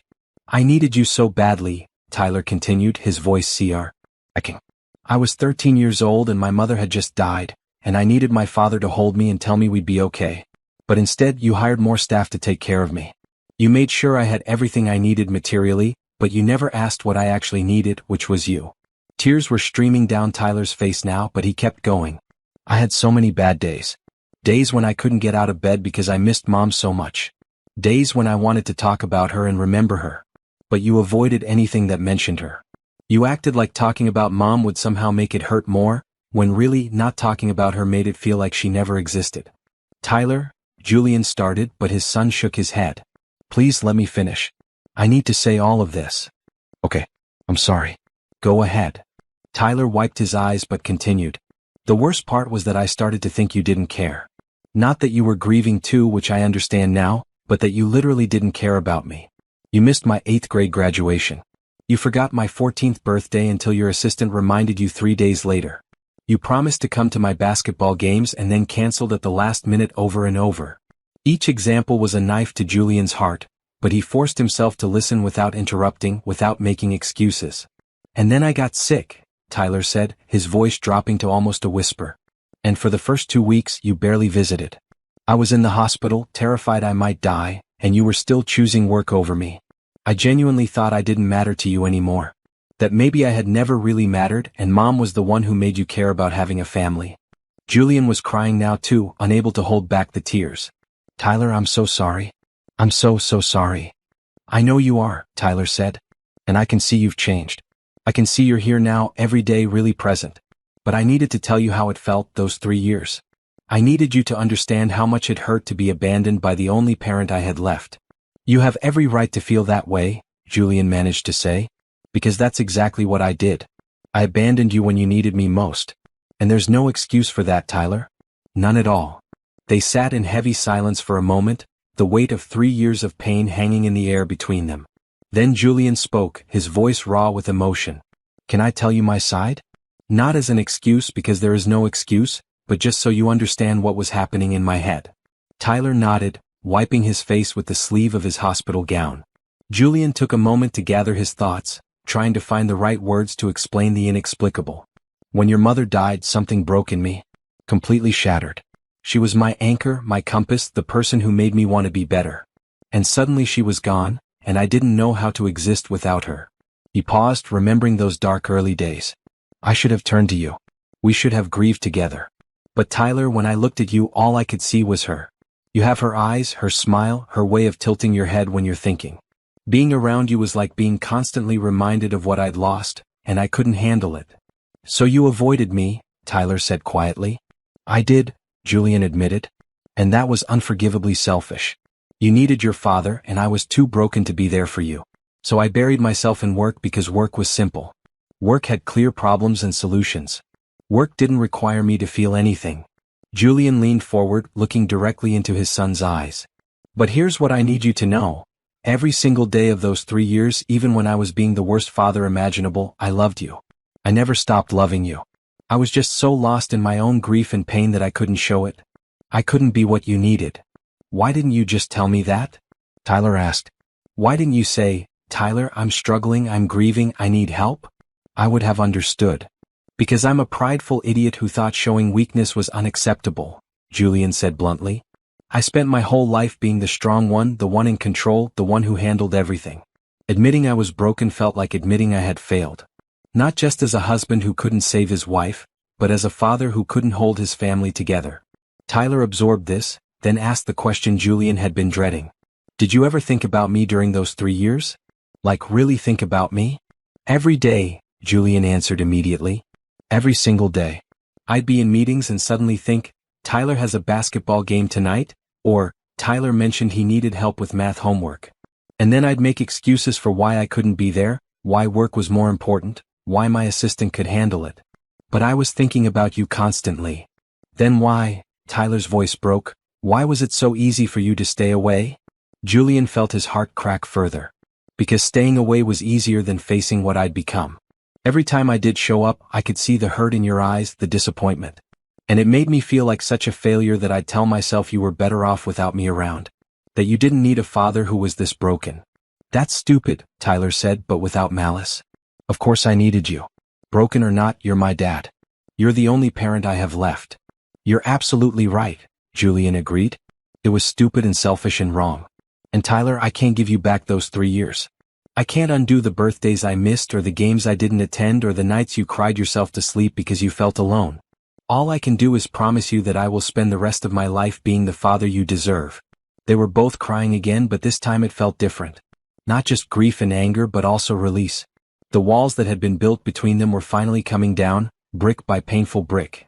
I want to believe you, Tyler said. I do believe you mostly.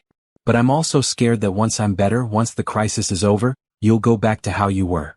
That you'll decide work is important again and I'll lose you all over again.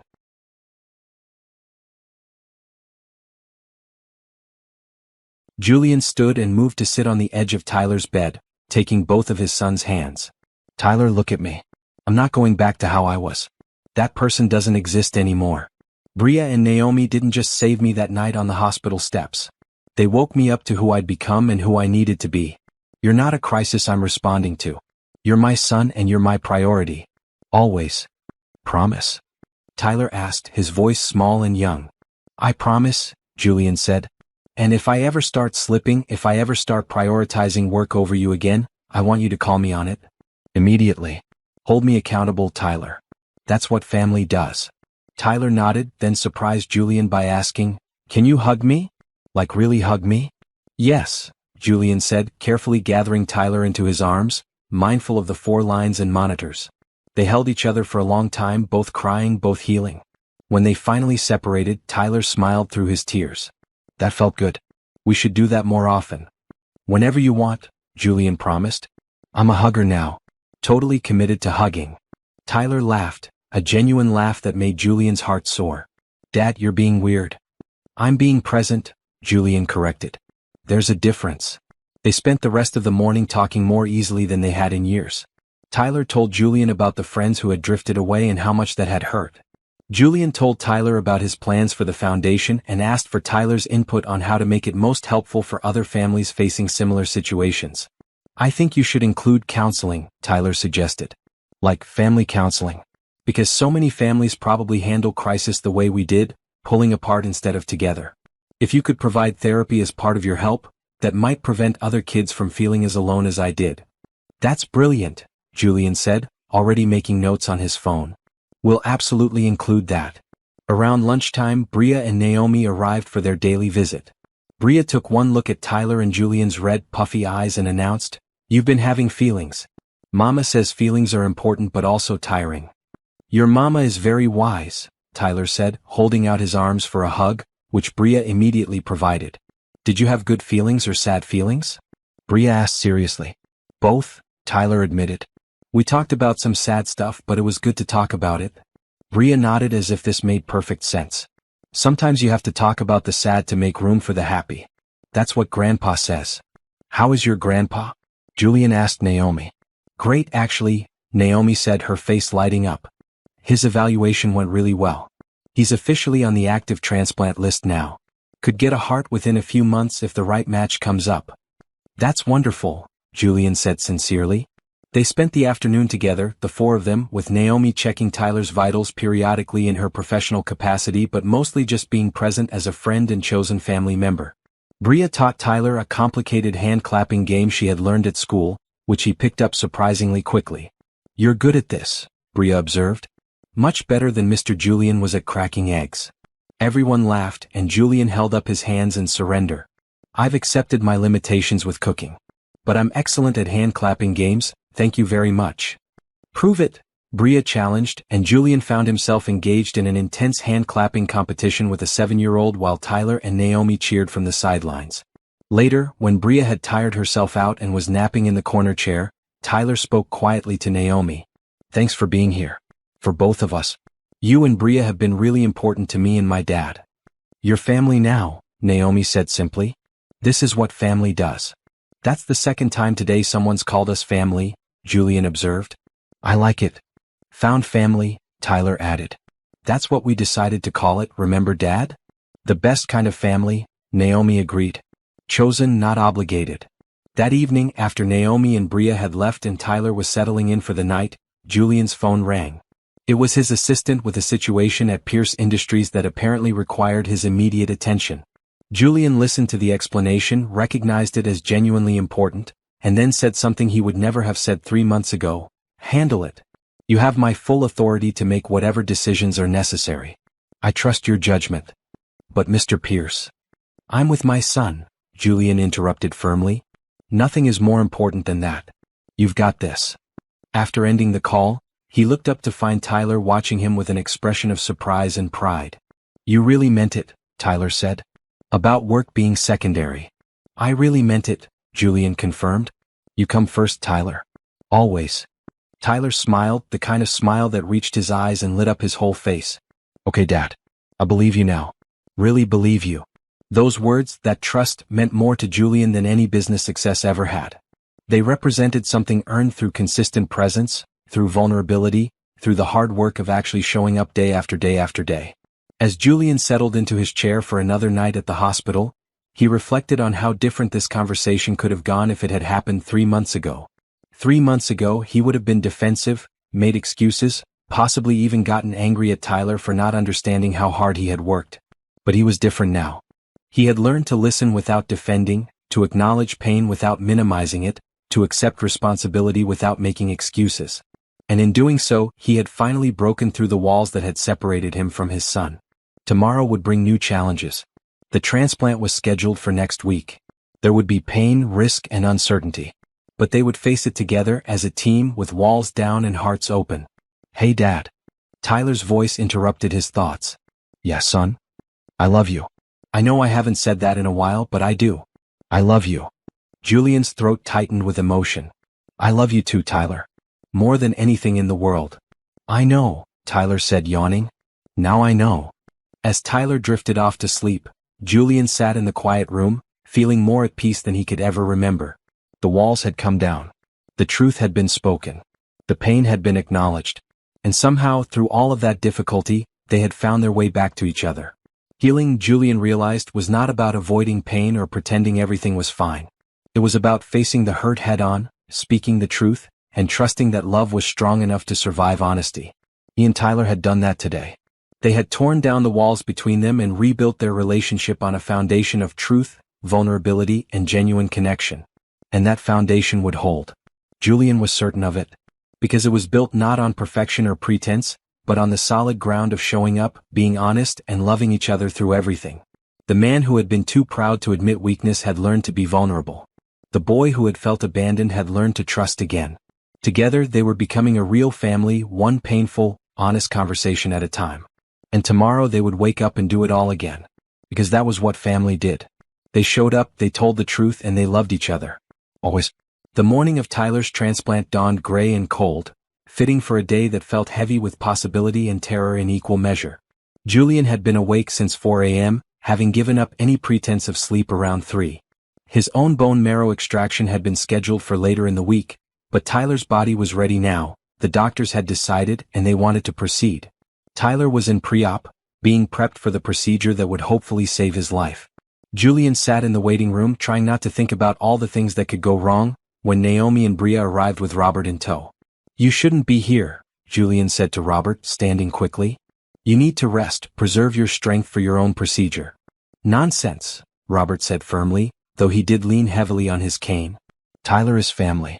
Family shows up." Bria immediately climbed into Julian's lap, wrapping her small arms around his neck. "Don't be scared, Mr. Julian. Mama says Tyler is strong and the doctors are good and we just have to believe." "Your mama is right," Julian said, holding Bria close and drawing comfort from her uncomplicated confidence. Naomi sat beside him, taking his hand. "How are you holding up?" "Terrified," Julian admitted. "I just got him back. I can't lose him now. I can't." "You won't," Naomi said with quiet certainty. "Tyler's fighter. Look at everything he's already survived." They sat together, this found family, waiting through the longest hours of Julian's life.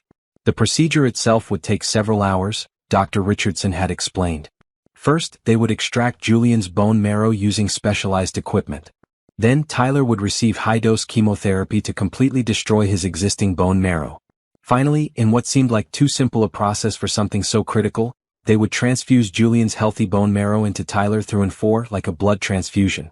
The bone marrow would then travel through Tyler's bloodstream to his bones, where it would hopefully settle in and begin producing healthy blood cells. The whole process was simultaneously miraculous and terrifying. Time moved strangely. Minutes felt like hours. Julian found himself praying, something he had not done since Rebecca's funeral. "Please," he thought, "please let this work. Please don't take him from me. Not now. Not when we're finally okay." Around 2 p.m. Dr. Richardson emerged, still in his surgical scrubs. Julian leaped to his feet, his heart pounding so hard he thought it might explode. "The procedure went well," Dr. Richardson said immediately, and Julian felt his knees buckle with relief. Naomi caught his arm, steadying him. "We successfully extracted the bone marrow from you, Julian, and the transfusion into Tyler is complete. He's in recovery now." "So he's okay?" Julian managed to ask. "He's stable," Dr. Richardson said carefully. "But Julian, I need you to understand what comes next. The transplant was successful, but now Tyler's body has to accept the new bone marrow.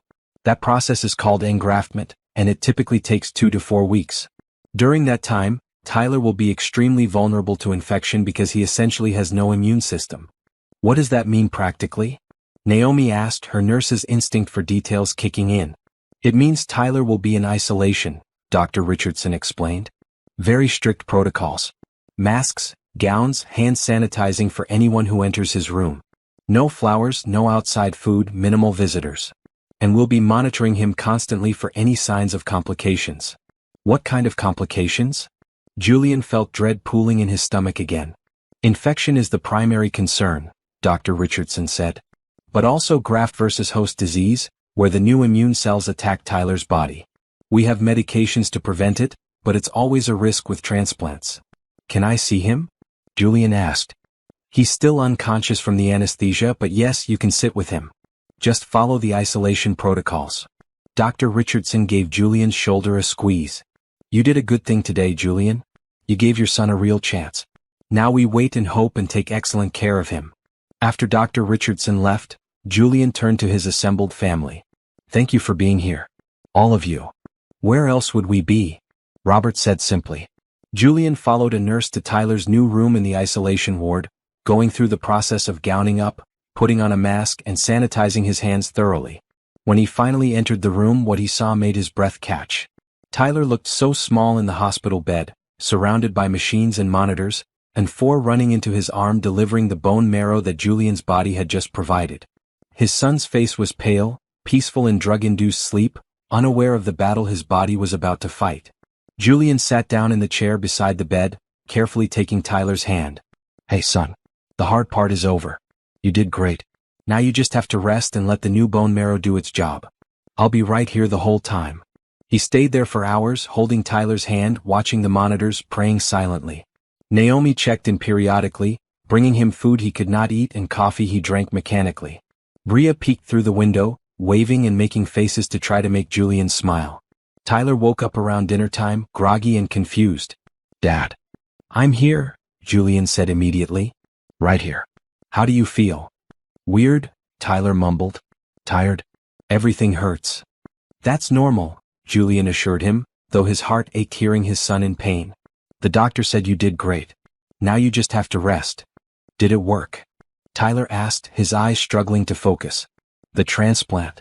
"Too early to know for sure," Julian answered honestly, remembering their agreement to always tell the truth. "But so far, everything went exactly as planned. The bone marrow is in you now. Your body just needs time to accept it." "How long?" Tyler asked. "A few weeks before we'll really know. But Tyler, you've got this. You've been so strong through everything else. This is just one more challenge." Tyler's eyes drifted closed again, the pain medication pulling him back under. Julian sat back in his chair, prepared for a long night. The days that followed established a new routine. Julian practically lived in Tyler's isolation room, leaving only when absolutely necessary.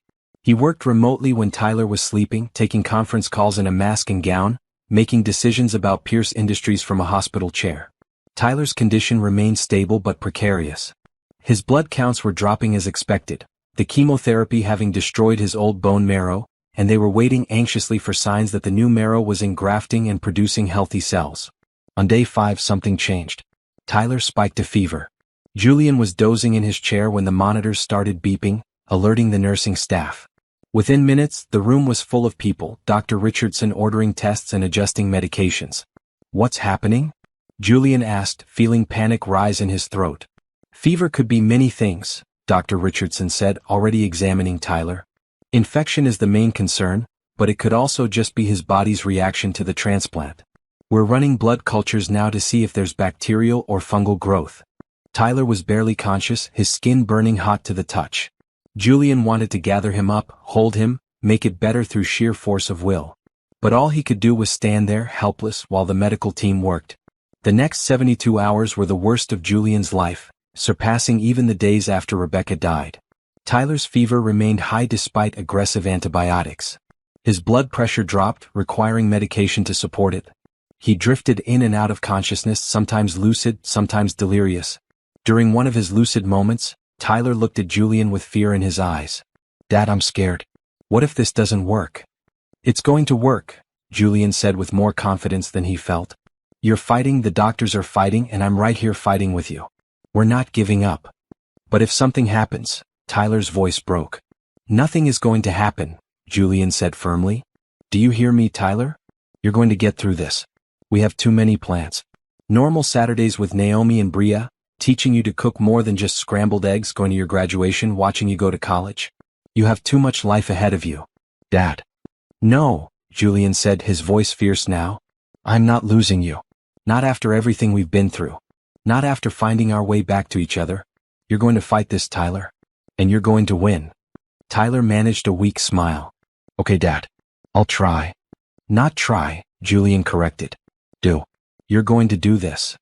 Naomi stayed close during those dark days, checking Tyler's charts, consulting with the doctors, providing Julian with medical explanations he could understand. She found him in the chapel on the 3rd night of Tyler's fever, sitting in the same spot he had occupied weeks earlier. "Julian," she said softly, sitting beside him. "I can't do this," Julian admitted, his voice breaking. "I can't watch him suffer. I can't lose him, Naomi. I just can't." "You're not going to lose him," Naomi said, taking his hand. "You don't know that," Julian said desperately. "The doctor said his body might be rejecting the transplant. Or it could be an infection they can't identify. Or—" "Julian, listen to me," Naomi interrupted. "I've been a nurse for 8 years. I've seen a lot of transplant patients. Tyler's numbers are actually improving, slowly but steadily. The fever is scary, yes, but his white blood cell count started to rise yesterday. That means the bone marrow is engrafting. His body is accepting the transplant. Julian looked at her with desperate hope. Really? You're not just saying that. Really? Naomi confirmed. I wouldn't lie to you about this. Tyler is fighting and he's winning. The fever will break. You just have to hold on a little longer. Julian leaned against her, too exhausted to maintain his composure. I don't know what I'd do without you. You and Bria, you've kept me sane through all of this. That's what family does, Naomi said, echoing her frequent reminder. We hold each other up when one of us can't stand alone. Naomi was right. On the fourth day after Tyler's fever started, it finally broke. Julian woke to find Tyler's forehead cool to the touch, his breathing even, his monitors showing normal readings. The blood cultures came back negative for infection, confirming that the fever had been Tyler's body's response to the transplant, not a dangerous complication. He's turned a corner, Dr. Richardson said with visible relief during morning rounds. His counts are rising faster than expected. The engraftment is taking hold. This is very good news, Julian. Julian could have collapsed with relief. So he's going to be okay? We're not out of the woods yet, Dr. Richardson cautioned. But yes, all signs point to a successful transplant. If his counts continue to rise and he remains infection-free for another week, we can start talking about moving him out of isolation. Julian immediately went to Tyler's bedside, taking his son's hand. Tyler was still sleeping, but his color was better, his breathing more relaxed. You did it, Julian whispered. You fought and you won. I'm so proud of you, Tyler. When Tyler woke an hour later, the first thing he said was, I feel better. Less like I'm dying. Julian laughed, the sound coming out half sob. Good. Because I have a lot of Saturdays planned for us and you need to be alive for them. Tyler smiled weakly. Deal. No dying. Got it. Over the next week, Tyler's recovery accelerated. His blood counts continued to rise, indicating that the new bone marrow was successfully producing healthy cells. His energy improved. He started eating solid food again. The isolation protocols remained in place, but the atmosphere in the room shifted from crisis to cautious optimism. Bria visited daily, pressing her face against the window to make funny faces at Tyler until he laughed. Naomi provided updates on Robert's condition, which was also improving. The family, scattered across different rooms and floors of various hospitals, was slowly healing together. On the 10th day post-transplant, Dr. Richardson brought extraordinary news. Tyler's latest tests show that the transplant has fully engrafted. His immune system is starting to rebuild. The cancer markers in his blood are undetectable. Tyler, you're in remission. Tyler stared at the doctor, then at Julian, hardly daring to believe it. Remission? Like actually in remission. Actually in remission, Dr. Richardson confirmed with a broad smile. We'll need to monitor you closely, of course. There's always a risk of relapse, and you'll need to be careful about infections while your immune system strengthens. But yes, Tyler, you're cancer-free. Julian could not speak. He just pulled Tyler into the most careful, gentle hug, both of them crying, both of them laughing, both of them hardly believing that they had made it through. We did it, Dad, Tyler said. We actually did it. You did it, Julian corrected. You're the fighter. I just provided raw materials. We did it together, Tyler insisted. As a team. Later that day, when Naomi and Bria were allowed a brief visit with full protective gear, Bria announced, I knew Tyler would be okay. I told everyone. Mama didn't believe me at first, but I knew. I always believed, Naomi protested. I was just being professionally cautious. You were scared, Bria said with childlike directness. But it's okay. Everybody was scared. Scary things make people scared. That's normal. Your daughter is absurdly wise, Julian told Naomi. I know, Naomi said proudly. Takes after her grandfather. They celebrated quietly in Tyler's room with juice boxes instead of champagne and hospital pudding instead of cake, but it felt more meaningful than any elaborate party could have been.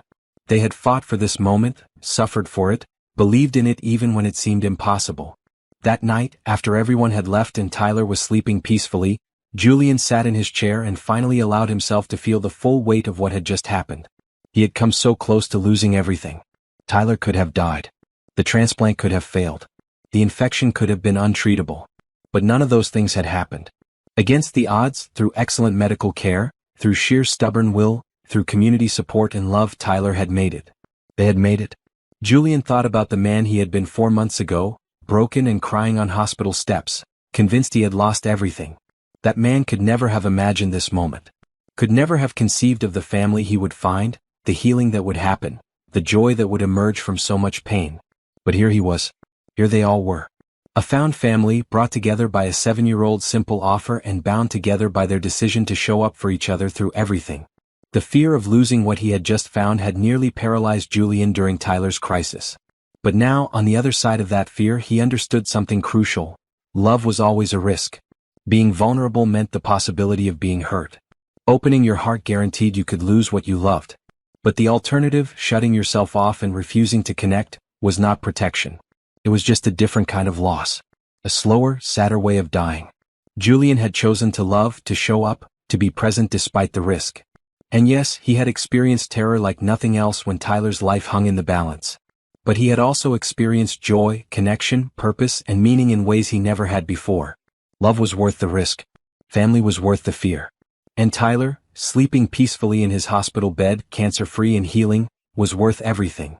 Julian fell asleep in his chair, more at peace than he had been in years, dreaming of all the normal Saturdays to come, all the scrambled eggs Tyler would teach him to cook better, all the movies they would watch, all the ordinary moments that would accumulate into an extraordinary life. The fear had been real. The danger had been genuine. But they had survived it together as a family, and that made all the difference. 3 months after Tyler's successful transplant, spring was blooming across the city. Tyler had been released from the hospital 6 weeks earlier and was steadily regaining strength. His hair was growing back, softer and clearer than before. His energy returned gradually, and under Dr. Richardson's supervision, he was slowly reintegrating into normal teenage life. Julian sat in his home office, reviewing documents for the official launch of the Pierce Family Foundation. The foundation had grown beyond even his ambitious initial plans. With Naomi's input, they had developed comprehensive programs: medical bill assistance, family counseling, temporary housing for out-of-town families, meal delivery services, transportation support, and even emergency financial assistance for families who lost income while caring for sick children. A knock interrupted his concentration. Julian looked up to see Tyler standing in the doorway, looking healthier and happier than he had in over a year. "Hey Dad, can we talk?" "Always," Julian said, closing his laptop and giving Tyler his full attention. "What's up?" Tyler sat down across from him, fidgeting slightly with his phone. "I've been thinking about something. About the foundation launch next month." "Okay," Julian said. "What about it?" "I want to speak," Tyler said. "At the event. I want to tell my story, talk about what we went through, thank the people who helped us. I think it might inspire people, show them why the foundation matters." Julian felt pride swell in his chest. "Tyler, that's a wonderful idea. Are you sure you're ready for that kind of public attention?" "I'm sure," Tyler said firmly. "Dad, we have a platform. You're famous, the company is well known, and people are interested in our story. If we can use that to help other families, why wouldn't we? Your mother would be so proud of you," Julian said, his voice thick with emotion. "I hope so," Tyler replied. "I've been thinking about her a lot lately. About what she would want us to do with everything we've been given." They spent the next hour planning Tyler's speech, discussing what to share and what to keep private, how to balance vulnerability with maintaining appropriate boundaries. It was a collaborative process, and Julian marveled at Tyler's maturity and thoughtfulness. Later that afternoon, Julian had a previously scheduled meeting with Naomi at a cafe downtown. They had been coordinating frequently on foundation details, but this meeting felt different. Julian found himself more nervous than usual, though he could not quite articulate why. Naomi arrived wearing a bright blue dress that matched her scrubs in color but was decidedly more elegant. Julian stood to greet her, suddenly very aware that this was the first time he had seen her in anything other than scrubs or casual clothes. "You look beautiful," he said without thinking, then immediately felt his face heat up. Naomi smiled, a slight blush coloring her cheeks. "Thank you. I thought since we were meeting somewhere fancy instead of the hospital cafeteria, I should dress accordingly." They ordered coffee and began discussing foundation logistics, but Julian found himself distracted. Somewhere over the past 4 months, Naomi had become more than just a friend or colleague. She was the person he most wanted to talk to at the end of every day. The one whose opinion mattered most on important decisions. The one whose smile could lift his spirits even in the darkest moments. He was in love with her. The realization hit him with startling clarity in the middle of her explanation about grant application processes. "Julian? Are you listening?" Naomi asked, looking at him with a mixture of amusement and concern. "Sorry," Julian said, shaking his head. "I was just thinking about something." "About what?" Naomi asked. Julian took a breath, deciding to be honest. "About how much you mean to me. To both Tyler and me." Naomi's expression softened. "You both mean a lot to me too. And to Bria and my father." Julian started, then stopped. This was not the time or place. He needed to think about this carefully, do this right. "Never mind. Let's get back to the foundation plans." Naomi looked at him curiously but did not push. They spent another hour working through details before parting ways. Over the next 2 weeks, Julian thought constantly about his feelings for Naomi. He wanted to tell her, to explore whether she felt the same way, but he was terrified of ruining the friendship and family dynamic they had built. What if she did not feel the same? What if it made things awkward? What if it somehow affected Tyler and Bria's friendship? The decision was essentially made for him when Robert had a medical emergency. Julian got the call from Naomi at 3 in the morning. "Julian, I'm sorry to wake you, but my dad is in emergency surgery. His heart, there were complications." "I'm on my way," Julian said immediately, not even thinking about it. "Which hospital?" "Central Memorial." "But Julian, you don't have to." "I'm already getting dressed," Julian interrupted. "I'll be there in 30 minutes. He arrived at the hospital to find Naomi in the waiting room, still in her pajamas with a coat thrown over them, her hair disheveled, her face streaked with tears. Bria was asleep on a nearby chair, covered with Naomi's jacket. Julian went straight to Naomi, pulling her into his arms. She collapsed against him, sobbing quietly. "I thought we had more time," she whispered. "The doctors said he was stable, that he could wait for a transplant donor. But tonight his heart it's failing, Julian. They're trying to stabilize him, but..." "Shoo," Julian soothed, holding her close. "He's strong. He's going to make it through this."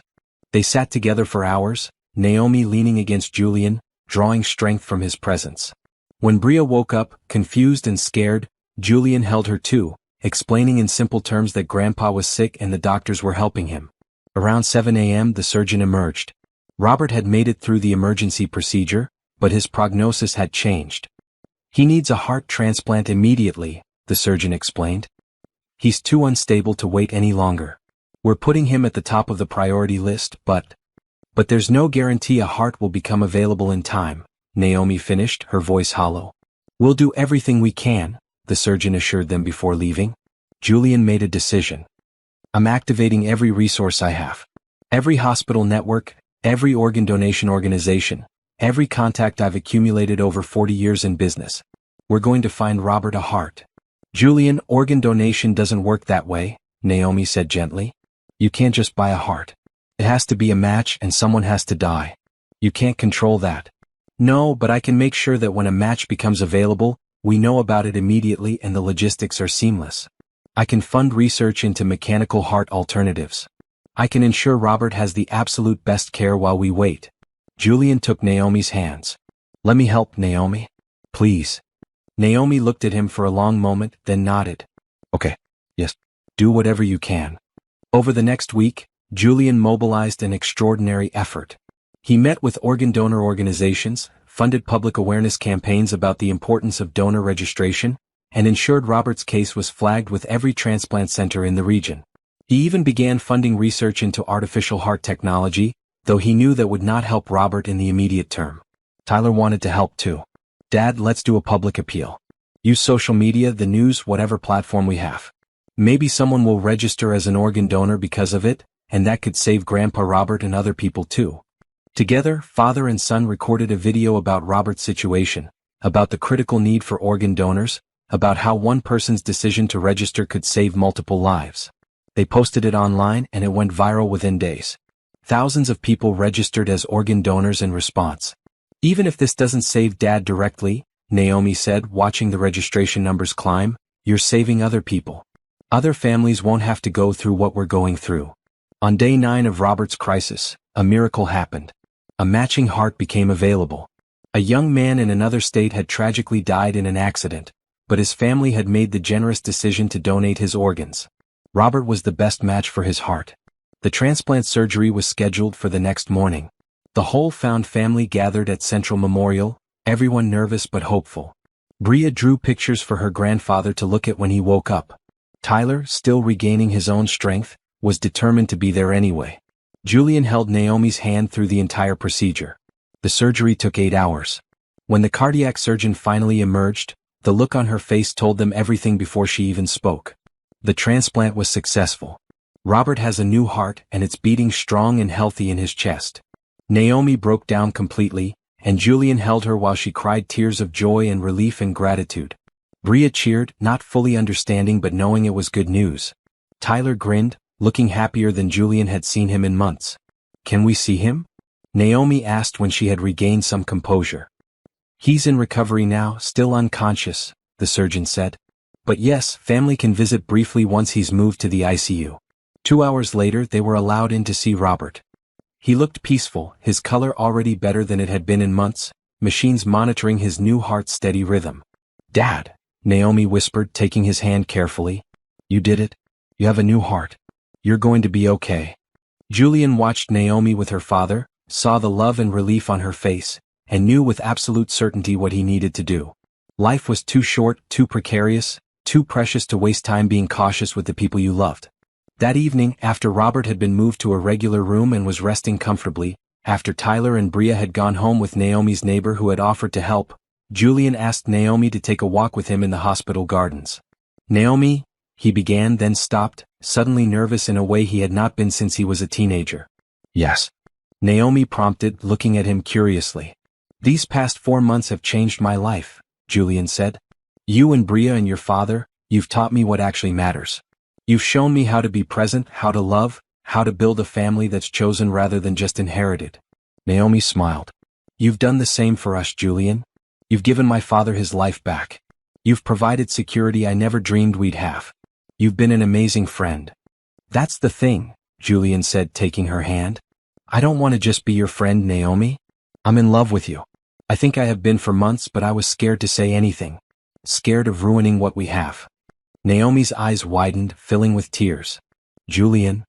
"Wait, let me finish," Julian interrupted gently. "I know this is complicated. We have kids to think about, a foundation to run, a whole dynamic we've built. And if you don't feel the same way, I'll accept that. But I had to tell you because watching your father almost die tonight reminded me that we don't have unlimited time. We need to say the important things while we can." Naomi was crying now but smiling through her tears. "Julian Pierce, are you really this oblivious?" "What?" Julian asked, confused. "I've been in love with you for 2 months, Naomi said, laughing and crying at the same time. "I thought you didn't feel the same way. I thought you just saw me as a friend and colleague." Julian stared at her, hardly believing what he was hearing. "You love me?" "Yes, you ridiculous man," Naomi said.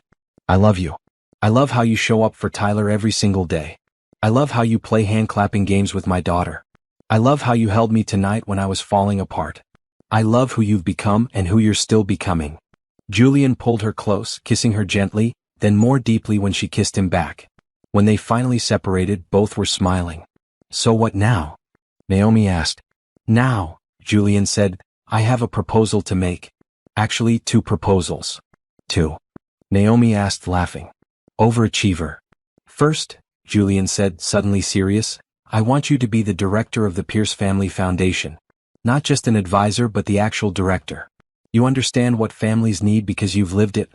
You have the compassion and the organizational skills. I can't imagine anyone better for the job." Naomi's breath caught. "Julian, that's a huge position. Are you sure?" "Completely sure," Julian confirmed. "I trust you completely, Naomi. And it's paid, of course. A proper salary with full benefits. You'd be able to cut back your hospital shifts to part-time or even quit if you wanted. Spend more time with Bria and your father." Naomi wiped her eyes. "Yes, I accept. Thank you, Julian." "Good," Julian said, grinning. "Because I already had the contracts drawn up. I was just waiting for you to say yes." Naomi laughed. "And the second proposal?" Julian took both her hands, looking directly into her eyes. "Move in with me. You, Bria, and your father when he's recovered enough. My house is absurdly large and mostly empty. There's more than enough room for everyone. We're already functioning as a family. Let's make it official." Live together, raise our kids together, figure out this life together. Julian, Naomi said, her voice shaking, are you asking me to marry you? Not yet, Julian said honestly. I want to, but I think we should take this one step at a time. Move in together first. Let the kids adjust. Make sure this works in the day-to-day reality of living together. But Naomi, I do want a future with you. A real future. Marriage, growing old together, all of it. I'm just suggesting we build up to that. Naomi nodded slowly, thinking. What about the kids? Tyler and Bria? How will they feel about this? Why don't we ask them? Julian suggested. The next morning, they gathered Tyler and Bria in Robert's hospital room. Robert was awake now, weak but alert, and immediately noticed something different about Julian and Naomi. Well, Robert said with a knowing smile. You two finally figured it out, did you? Figured what out? Bria asked, looking between the adults. Julian and Naomi exchanged glances, then Julian spoke. Bria, Tyler, we wanted to talk to you both about something important. Your mom and I have feelings for each other. We care about each other as more than just friends. You love each other, Tyler said simply. We know, Dad. We've known for weeks. You have? Naomi asked, surprised. You're not subtle, Tyler said with amusement. The way you look at each other, how you always find excuses to touch each other, how happy you both are when you're together. Bria and I talked about it. We think it's nice, Bria added. Mama is happy. Mr. Julian is happy. Tyler is happy. I'm happy. Everyone is happy. So you'd be okay if we moved in together? Julian asked. All of us in one house like a real family? Bria's face lit up. Like a real family? With Tyler as my brother? Like a brother, Naomi clarified. Not technically your brother, but... Close enough, Tyler interrupted. I've always wanted a little sister. Especially one as cool as Bria. Bria launched herself at Tyler, hugging him fiercely. I have a brother. I have a brother. Robert laughed from his hospital bed, though it came out weak. Looks like you have your answer. There's one more thing, Julian said. Naomi has agreed to be the director of the Pierce Family Foundation. So she'll be working with me more closely, helping families going through what we went through. That's perfect, Tyler said. Mom would love that. Using your resources to actually help people. She would, Julian agreed, feeling Rebecca's presence in the room, approving of the path his life had taken. They spent the rest of the day planning, dreaming, imagining their future together. Robert would need months of recovery, but once he was stable, he would move into one of the guest suites in Julian's mansion, with full-time nursing care if needed. Bria would have her own room, decorated however she wanted. Tyler and Bria could choose to share the media room or the game room or whatever space they wanted for hanging out together. It's going to be chaos, Naomi said, smiling. 5 people, different schedules, learning to live together. Beautiful chaos, Julian corrected. The best kind. That evening as Julian and Tyler drove home, Tyler spoke up. Dad, I'm proud of you. For what? Julian asked. For being brave enough to try again, Tyler said. With love, with family, with all of it. You could have stayed closed off after Mom died. But you opened yourself up again. That takes courage. Julian felt emotion well up in his throat. I learned that from you, Tyler. You were brave enough to give me another chance. That taught me everything. They drove in comfortable silence for a while before Tyler spoke again. You know, if you do end up marrying Naomi eventually, I think it would be okay. I think Mom would want you to be happy. And Naomi makes you happy. She does, Julian agreed. But Tyler, no one will ever replace your mother. What I had with her was unique and special. What I'm building with Naomi is different, but equally important. There's room in my heart for both. I know, Tyler said. That's not what I was worried about. I was more worried about you being alone forever, actually. Julian reached over and squeezed Tyler's shoulder. Not alone anymore. We have a family now. A weird, wonderful, found family. The best kind, Tyler echoed his father's earlier words. As they pulled into the driveway of the house that would soon be full of life and love and beautiful chaos, Julian reflected on how much had changed since that December night 4 months ago. He had been broken, alone, and convinced he had lost everything. But a 7-year-old girl had told him he could borrow her mother. And that simple act of kindness had set in motion a series of events that had saved multiple lives, built a community, created a foundation that would help thousands of families, and brought together a family that chose each other every single day. Love, Julian had learned, was not something you found and kept safely locked away. It was something you lived, every day, through showing up and being present and having the courage to be vulnerable even when it was terrifying. 2 unexpected proposals had been made and accepted. More would come in time. But for now, Julian was content to take things one step at a time, building a life with Naomi and their children, proving every day that kindness, hope, and love really do lead to beautiful beginnings. The best was yet to come. The late spring sun poured through the massive windows of Julian's mansion, transforming it from the cold, empty space it had been months ago into something that finally felt like a home.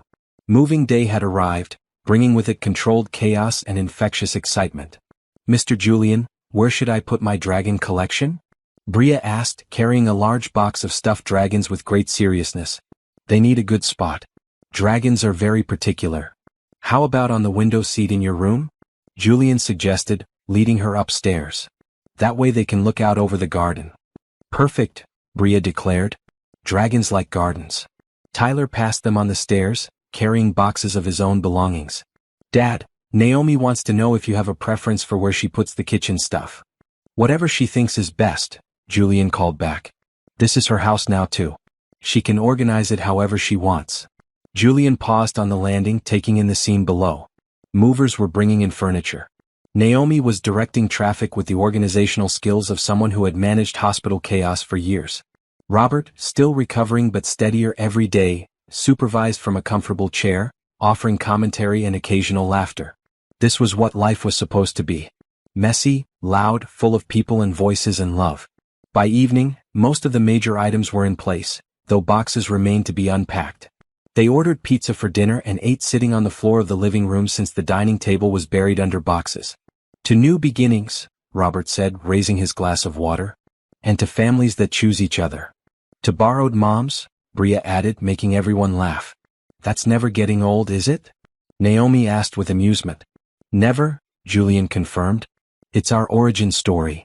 Over the next few weeks, they settled into a rhythm that was sometimes smooth and sometimes chaotic but always filled with the sense of belonging.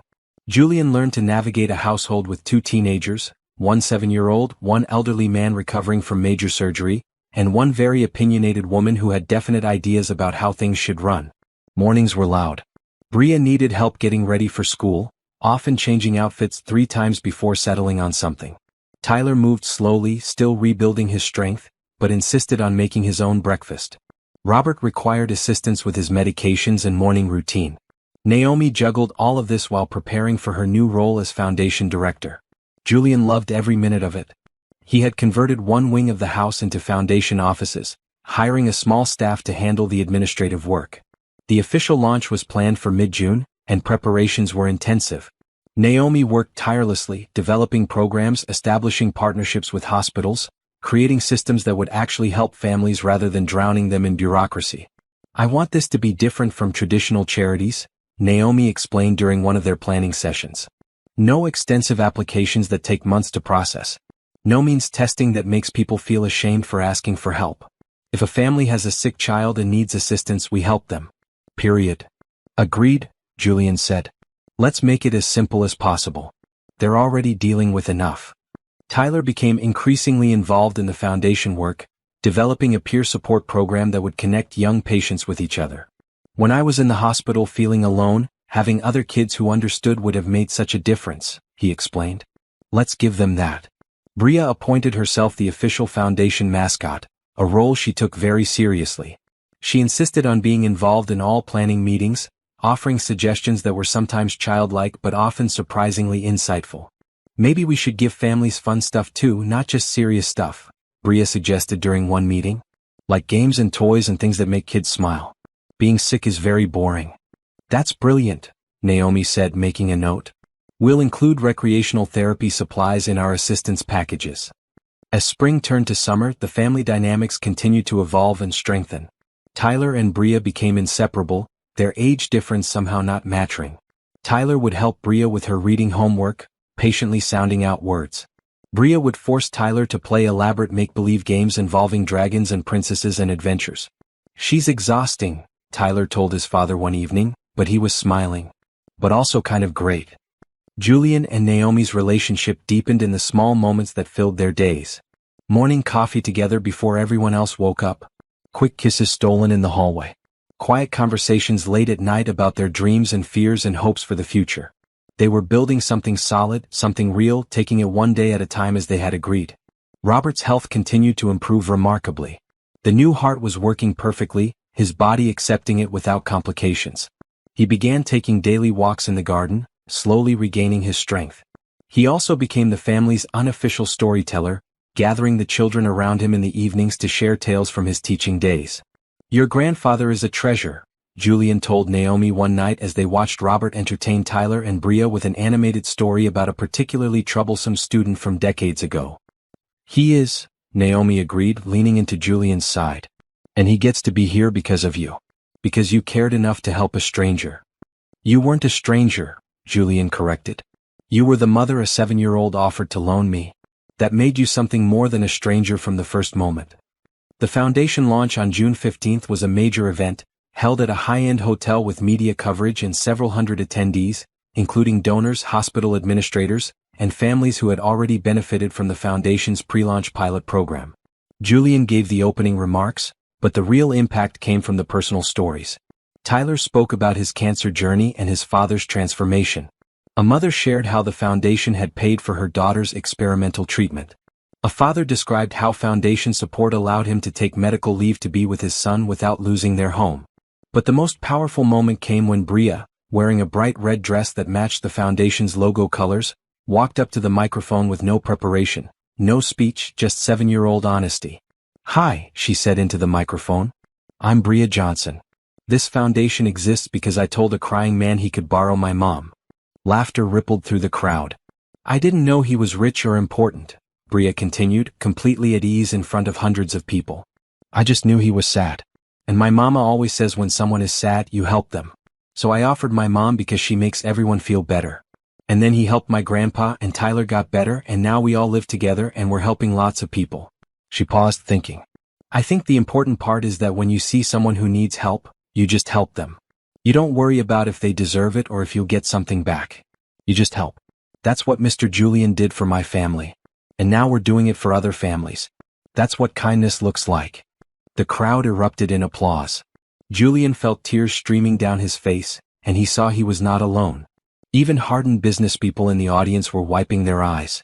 After the event, as they were packing up, a woman approached Julian. "Mr. Pierce, I'm a reporter with the national news.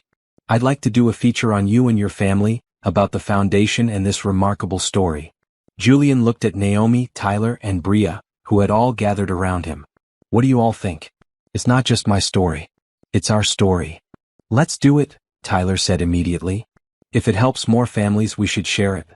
"I want to be on TV," Bria announced. "I have important things to say." Naomi laughed. "Okay, but we set boundaries. We control what gets shared and what stays private." "Absolutely," the reporter agreed. "This would be a positive piece about family, transformation, and giving back." The interview aired 2 weeks later and went viral almost immediately. The story of a crying billionaire, a compassionate child, and the family they built together resonated with people around the world. Donations poured into the foundation. Hospitals reached out wanting to partner. Families in crisis wrote asking for help. But the attention also brought challenges. Media outlets wanted more access. Strangers approached them in public. The privacy they had carefully maintained was suddenly harder to protect. One evening, about a month after the feature aired, they gathered as a family to discuss how to handle it. "I didn't think it would be this big," Tyler admitted. "People recognize me at physical therapy. It's weird. People keep asking me about the foundation at my new school," Bria said.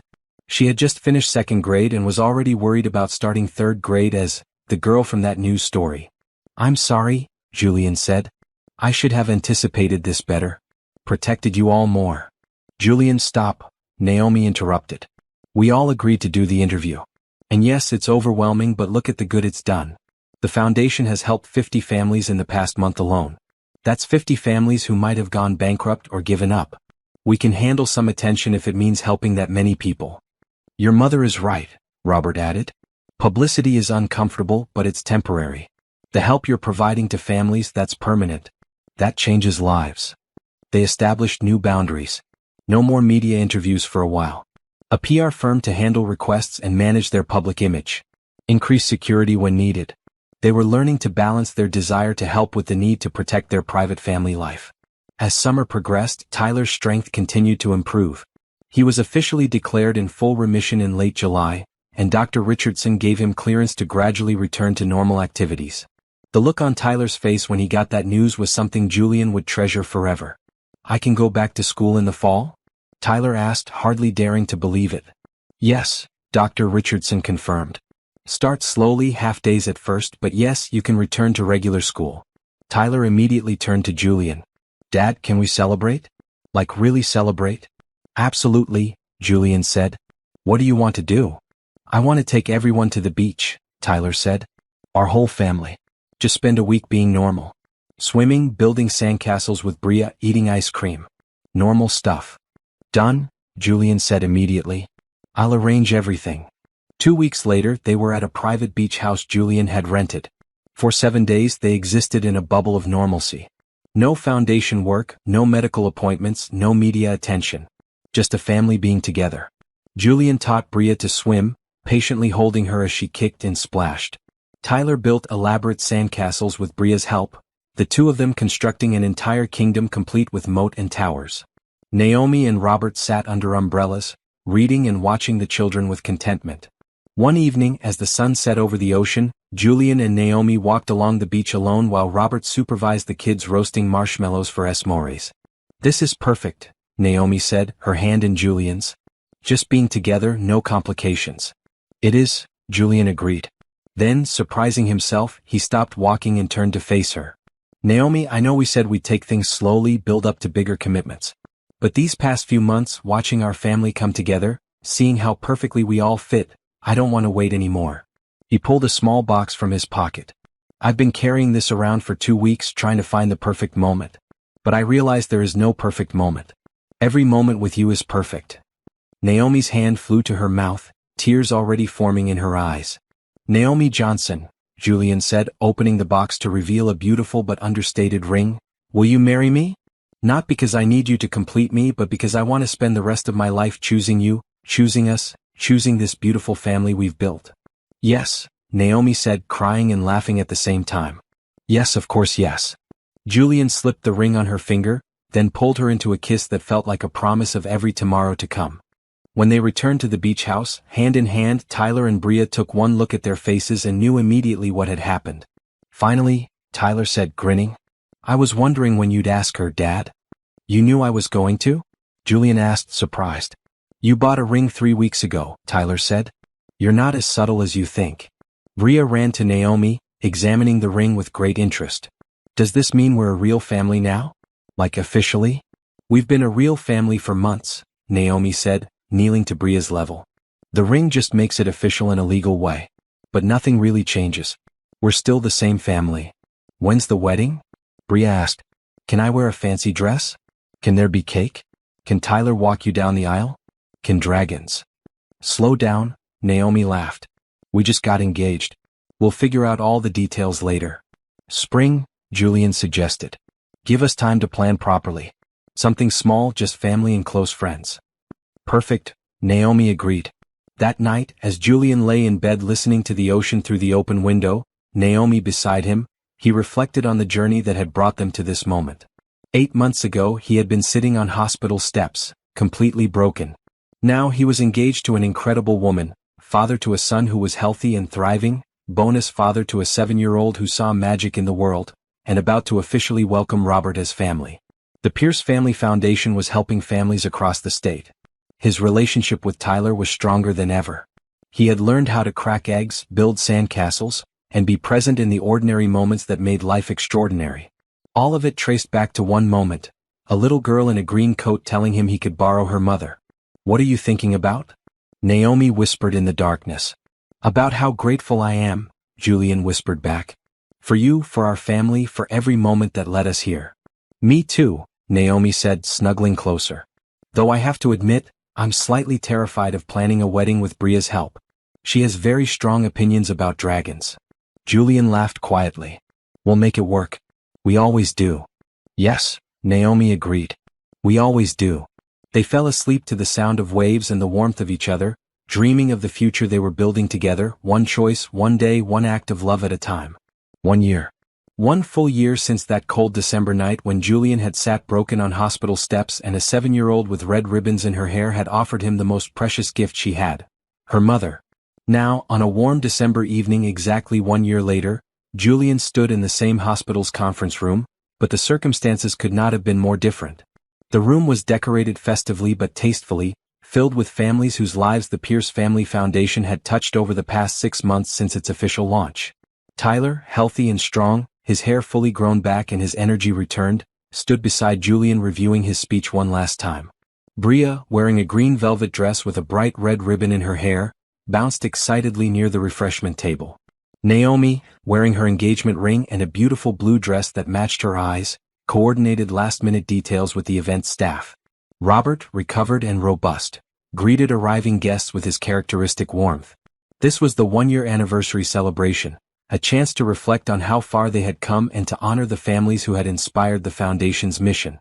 Dr. Richardson arrived with several of the nurses from the pediatric floor, including the staff who had cared for Tyler during his darkest days. Jordan, Ava, and Sammy, the 3 young patients Tyler had befriended, were there with their families. All 3 were doing well in their own recovery journeys. As the room filled, Julian felt Naomi slip her hand into his. "Ready?" she asked. "Absolutely," Julian said, squeezing her hand. The program began with a video montage showing the foundation's first year. Families helped, bills paid, resources provided, smiles brought to faces that had known too much worry. Then came the speeches. Julian spoke first, his words simple and from the heart. "A year ago today I was lost. I had wealth, power, and success, but I had nothing that actually mattered. Then a child taught me the most important lesson. When someone needs help, you help them. No complicated reasoning, no cost-benefit analysis, just simple human kindness." He paused, looking at his family. "That lesson transformed my life. It brought me back to my son. It gave me a new family. It showed me what I should have been doing with my resources all along. This foundation exists because of one act of compassion, and we hope to multiply that compassion 1,000 times over." Tyler spoke next, his voice clear and confident. "Cancer taught me a lot of things I wish I hadn't had to learn. But the most important lesson was about what matters. Not grades or popularity or accomplishments, but people. The people who show up when things are hard. The people who sit with you in the scary moments. The people who choose to be family even when biology says they don't have to." He looked directly at Bria. "I'm alive today partly because of medical science, partly because of an incredible doctor, but mostly because of love. My dad's love, which gave me the bone marrow I needed. And Bria's love, which gave my dad back to me when I needed him most." Several people in the audience were crying now, moved by Tyler's honest words. Then Bria approached the microphone, requiring a step stool to reach it. She looked out at the crowd with no nervousness whatsoever. "Hi everyone. I'm Bria and I'm 8 now, which is older than when this story started. Last year I found Mr. Julian crying outside the hospital. He looked very sad. So I told him he could borrow my mama because mamas make everything better." She paused as if considering how to explain something complex. "I think I was right about that. Mamas do make everything better. But you know what I learned? Sometimes dads make things better too. And sometimes brothers do. And grandpas. And friends. Actually, lots of people can make things better if they just try to help." Bria's voice got more serious, unusual for such a young child. "The foundation helps people because we all decided to help each other. Mr. Julian helped my grandpa. My mama helped Tyler. Tyler helps other kids. And now lots of people are helping lots of other people. It's like a big circle of helping." She brightened again. "Also, I have a family now. A big, weird, wonderful family. And next spring there's going to be a wedding and I get to be the flower girl and there might be dragons. So everything worked out perfect." The room erupted in laughter and applause. Bria curtsied and skipped back to her seat, completely satisfied with her speech. After several more testimonials from families who had been helped, the formal program concluded. People mingled, shared stories, and celebrated together. Julian found himself approached by a couple with a young son. "Mr. Pierce," the mother said, her eyes welling with tears, "I want you to meet Nathan. He's 6. He has leukemia. Your foundation paid for his treatment last month when we had exhausted all our resources. Because of you, my son is getting the care he needs." Julian knelt to Nathan's level. "Hi Nathan. How are you feeling?" "Better," Nathan said shyly. "The medicine is yucky but it's working." "I'm so glad," Julian said, then looked up at the parents. "I'm honored the foundation could help. You shouldn't have to choose between your child's health and financial security. The world needs more people like you, the father said. Julian shook his head. The world needs more people like all of us choosing to help each other. That's what makes the difference.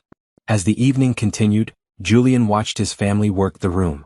Tyler was deep in conversation with Jordan and Ava, the three of them planning some kind of peer support initiative. Bria was showing her flower girl dress sketches to anyone who would look. Robert was sharing teaching stories with a group of parents. Naomi was discussing foundation expansion plans with several hospital administrators. This was what life was supposed to be. Connected, purposeful, filled with love and meaning. Later, as the event was winding down, Dr. Richardson pulled Julian aside. I wanted to tell you something. In my 30 years as a pediatric oncologist, I've seen a lot of families face impossible situations. Most of them just try to survive. But you, Julian, you turned your crisis into a mission. You took your pain and used it to ease other people's pain. That's extraordinary. I just did what anyone should do, Julian said. No, Dr. Richardson corrected. You did what anyone could do if they chose to. Most people don't make that choice. You did, and hundreds of families are better for it. As they drove home that night, the family car filled with comfortable chatter, Julian reflected on the doctor's words. He had made a choice. On those hospital steps a year ago, when Bria offered to loan him her mother, he could have politely declined, kept his walls up, continued in his isolated existence. But he had accepted the help. He had chosen vulnerability over pride. And that choice had led to every good thing that followed. Dad, you're being quiet, Tyler observed from the passenger seat. What are you thinking about? Just grateful, Julian said. For all of this. For you being healthy. For our family. For the chance to make a difference. We're grateful too, Naomi said from the back seat where she sat with Bria and Robert. For you. For your courage to change. My courage. Julian laughed. I wasn't courageous. I was desperate and broken. Same thing sometimes, Robert said wisely. Courage often looks like desperation. The bravest thing you can do is admit you need help and then accept it when it's offered. If this story moved you, please subscribe and share it with someone who needs to be reminded that it's never too late to change, to heal, and to build the life you're meant to live. Your comments and shares help spread messages of hope and kindness. When they arrived home, Bria was already asleep, and Julian carried her to her room, tucking her in carefully. He looked around the room at the dragon collection on the window seat, the drawings covering the walls, the evidence of a well-loved, happy child.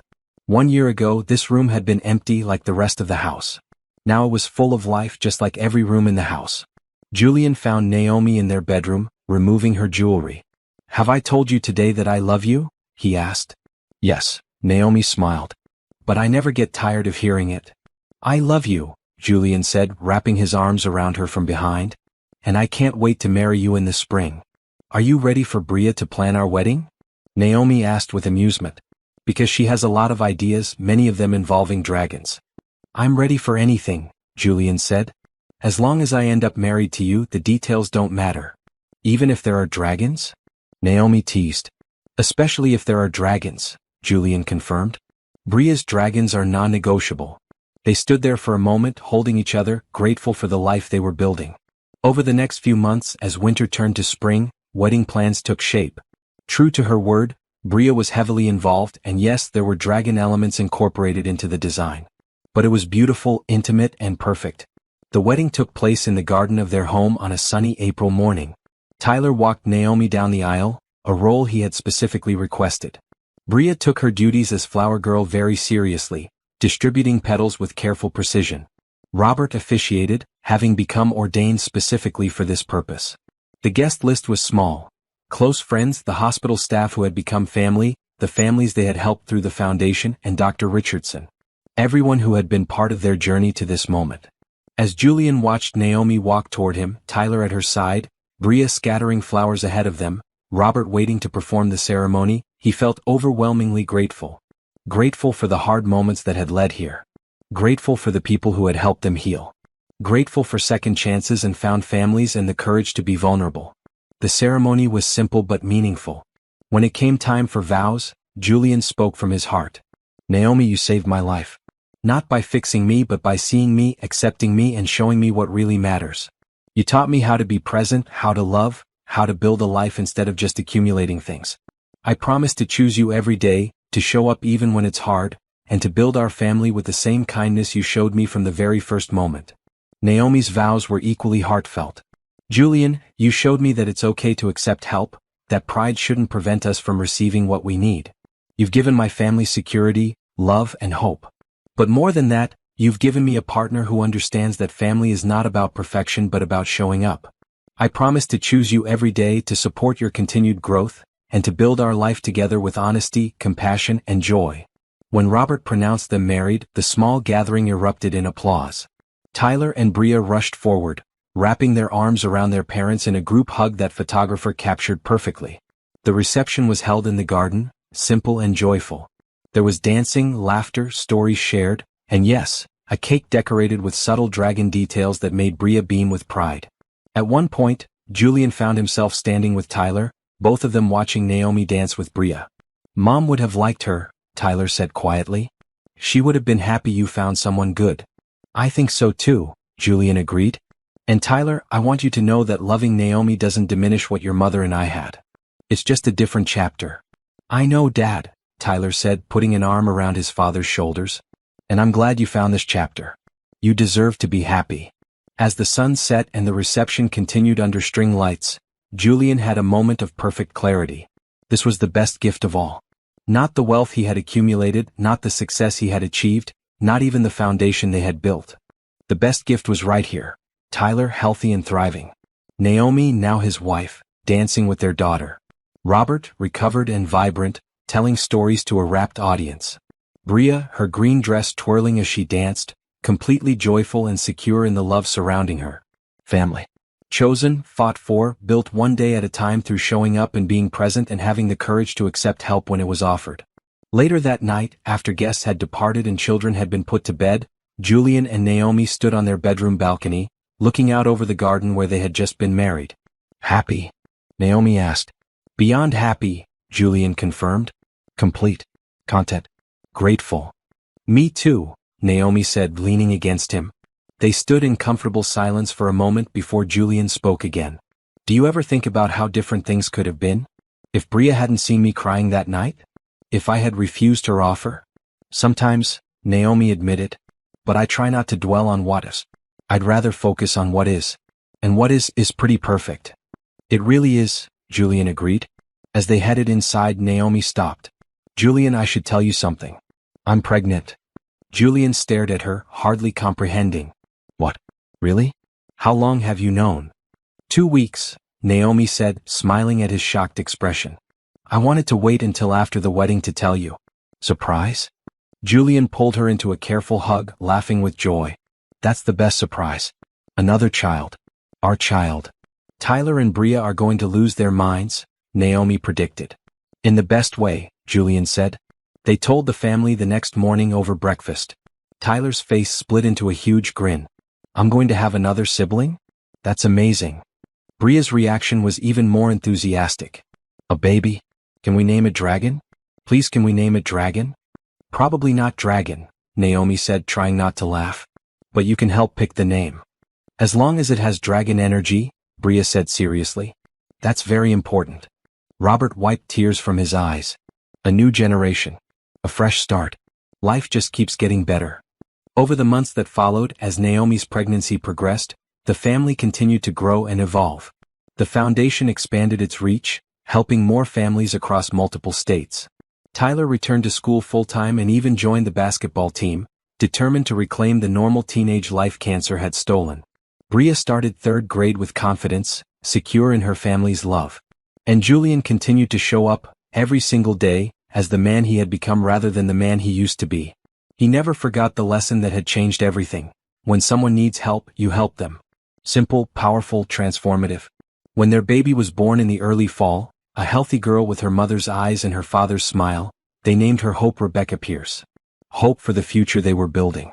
Rebecca in honor of the woman who had first shown Julian what love and family could be. Bria was enchanted with her baby sister, though disappointed they didn't name her Dragon. "That's okay," she decided. "I'll teach her about dragons myself." The christening took place in their garden, with the same small group who had witnessed the wedding. Dr. Richardson attended, as did many of the families the foundation had helped. Jordan, Ava, and Sammy, all doing well in their own journeys, came to celebrate. As Julian held baby Hope, surrounded by Tyler, Bria, Naomi, and Robert, he felt a peace so profound it was almost overwhelming. This was what he had been missing for so long. This sense of purpose, of connection, of belonging to something larger than himself. A photographer captured the moment. Julian with Hope in his arms, Naomi beside him, Tyler and Bria pressed close, Robert looking on with pride. The family, complete and whole and choosing each other every day. Later, as the celebration wound down and Hope slept peacefully in her nursery, Julian found himself in Bria's room. She was supposed to be sleeping but was instead sitting up in bed, looking thoughtful. "Can't sleep?" Julian asked, sitting on the edge of her bed. "I was just thinking," Bria said. "About that night I found you crying. I almost didn't stop. I almost just walked past because Mama says not to talk to strangers. But you looked so sad." "I'm very glad you stopped," Julian said. "Your kindness changed everything, Bria." "I know," Bria said with characteristic confidence. "But Mr. Julian, can I tell you a secret?" "Of course." "I knew you were going to be important," Bria said seriously. "When I saw you crying I just knew. Like how I know when Mama is sad even when she's smiling. I knew you needed help and I knew we could help you. So I told you to borrow Mama." Julian felt tears prick his eyes. "You have a very special gift, Bria. You see people's hearts." "Grandpa says I got it from Grandma," Bria said. She could see hearts too. "Well, I'm grateful you have it," Julian said, tucking her blanket around her. "And I'm grateful you saw mine that night and decided it was worth saving." "All hearts are worth saving," Bria said as if it was the most obvious thing in the world. "You just have to try." As Julian left her room and headed back downstairs, he reflected on those words. All hearts are worth saving. You just have to try. That simple philosophy, carried by an 8-year-old, was the foundation of everything good in his life now. That willingness to see suffering and respond to it. That choice to help rather than walk past. That courage to be vulnerable and accept assistance when it was offered. He found Naomi in the living room watching the baby monitor. "Everything okay?" he asked. "Perfect," Naomi said. "Just thinking about how much has changed in less than 2 years." "Everything has changed," Julian agreed, sitting beside her. "And all because you and Bria showed a broken man kindness when he needed it most." "You did the work," Naomi reminded him. "We just opened the door. You chose to walk through it." "Best decision I ever made," Julian said, pulling her close. They sat in comfortable silence, watching the monitor as their baby daughter slept peacefully, listening to the sounds of their home, their family, their life. Upstairs, Tyler was probably on his phone, texting friends or doing homework, living the normal teenage life he had fought so hard to reclaim. Bria was falling asleep, dreaming whatever dreams 8-year-olds have. Robert was reading in his room, grateful for every day he got to be here with his family. And Hope, their newest addition, slept with the complete trust only babies have. This was the gift. This was what mattered. Not the mansion or the wealth or the business empire or even the foundation, though all of those things had their place. The real treasure was right here. People who chose each other, who showed up through hard times and good, who built a life together one ordinary moment at a time. Julian had spent 42 years accumulating things that didn't matter and missing what did. Then a 7-year-old had told him he could borrow her mother, and everything changed. That one small act of kindness had cascaded into healing, growth, love, and a family that was proof that hope, kindness, and love really do always lead to beautiful beginnings. "What are you thinking?" Naomi asked, noting his distant expression. "Just grateful," Julian said. "For you, for our children, for every moment that led us here. For Bria, who saw a crying stranger and offered the most valuable thing she had. She'd tell you it was no big deal," Naomi said, smiling. "That it was just the obvious thing to do. And that's exactly why it was such a big deal," Julian said. "Because to her, kindness is the obvious choice. We should all be more like Bria. The world would be a much better place," Naomi agreed. They sat together a while longer, then headed upstairs, checking on each child as they passed their rooms. Tyler, asleep with his phone still in his hand. Bria, curled up with one of her stuffed dragons. Hope, peaceful in her crib, tiny hands curled into fists. As Julian finally climbed into bed, exhausted and content, he thought about the journey that had brought him here. The pain of loss. The isolation of grief. The moment of crisis that forced him to face what he'd become. The unexpected kindness from strangers who became family. The hard work of healing, growing, and learning to be present. It hadn't been easy. There had been setbacks, struggles, moments of fear and doubt. But through it all, they had chosen each other. They had shown up. They had loved through the difficulties. And that, Julian realized, was the truest measure of family. Not the absence of problems but the commitment to face them together. Not perfection but presence. Not grand gestures but consistent, daily choices to love, to help, to be there. As he drifted off to sleep, Naomi warm beside him, he said a quiet thank you to the universe, to Rebecca's memory, to fate or chance or whatever force had led a 7-year-old girl to stop and help a crying stranger that December night. Thank you for the brokenness that made healing possible. Thank you for the darkness that made him appreciate the light. Thank you for the loss that taught him what truly mattered. And thank you for the gift of second chances, found families, and the knowledge that it's never too late to become who you were always meant to be. Outside, stars shone over the mansion that was finally a home, watching over a family that had chosen each other, built each other up, and proved that when kindness, hope, and love lead the way, beautiful beginnings are always possible. The end was really just a beginning. Not the end of struggle or challenge, but the beginning of facing those things together as a family, committed to showing up for each other every single day. And somewhere in her room, in a green coat hanging in her closet, the ribbons from that fateful December night were carefully preserved. A small reminder of the moment everything changed, when a child decided that a crying man needed help, and offered him the most precious thing she had. Her mother. And in borrowing that mother for one night, Julian Pierce had found so much more. He had found his way back to his son. He had found love again. He had found purpose and meaning. He had found that money only matters when you use it to make the world better. He had found that family is not just who you're born to, but who you choose and who chooses you back. Most importantly, he had found himself. The man he was meant to be all along. The man Rebecca had always seen in him. The man Tyler needed. The man Naomi could love. The man who understood that showing up was everything. All because a little girl had seen someone who needed help and decided, with the simple wisdom only children possess, that helping was the obvious choice. That was the best gift of all. Not any single moment or achievement, but the accumulation of ordinary days filled with extraordinary love. Family dinners and homework help and bedtime stories. Scraped knees and birthday parties and quiet conversations. The beautiful mundane reality of choosing each other over and over again, building a life that mattered. Julian Pierce had everything he had always wanted. Not because he had bought it or earned it or deserved it, but because he had finally learned to accept it when it was freely offered. And he would spend the rest of his life paying that kindness forward, one family at a time, one act of compassion at a time, proving that Bria had been right all along. When someone needs help, you just help them. That's what kindness looks like. That's what love means. And that's how you build a life worth living. The best gift of all was the gift of understanding that. Finally, completely, and forever.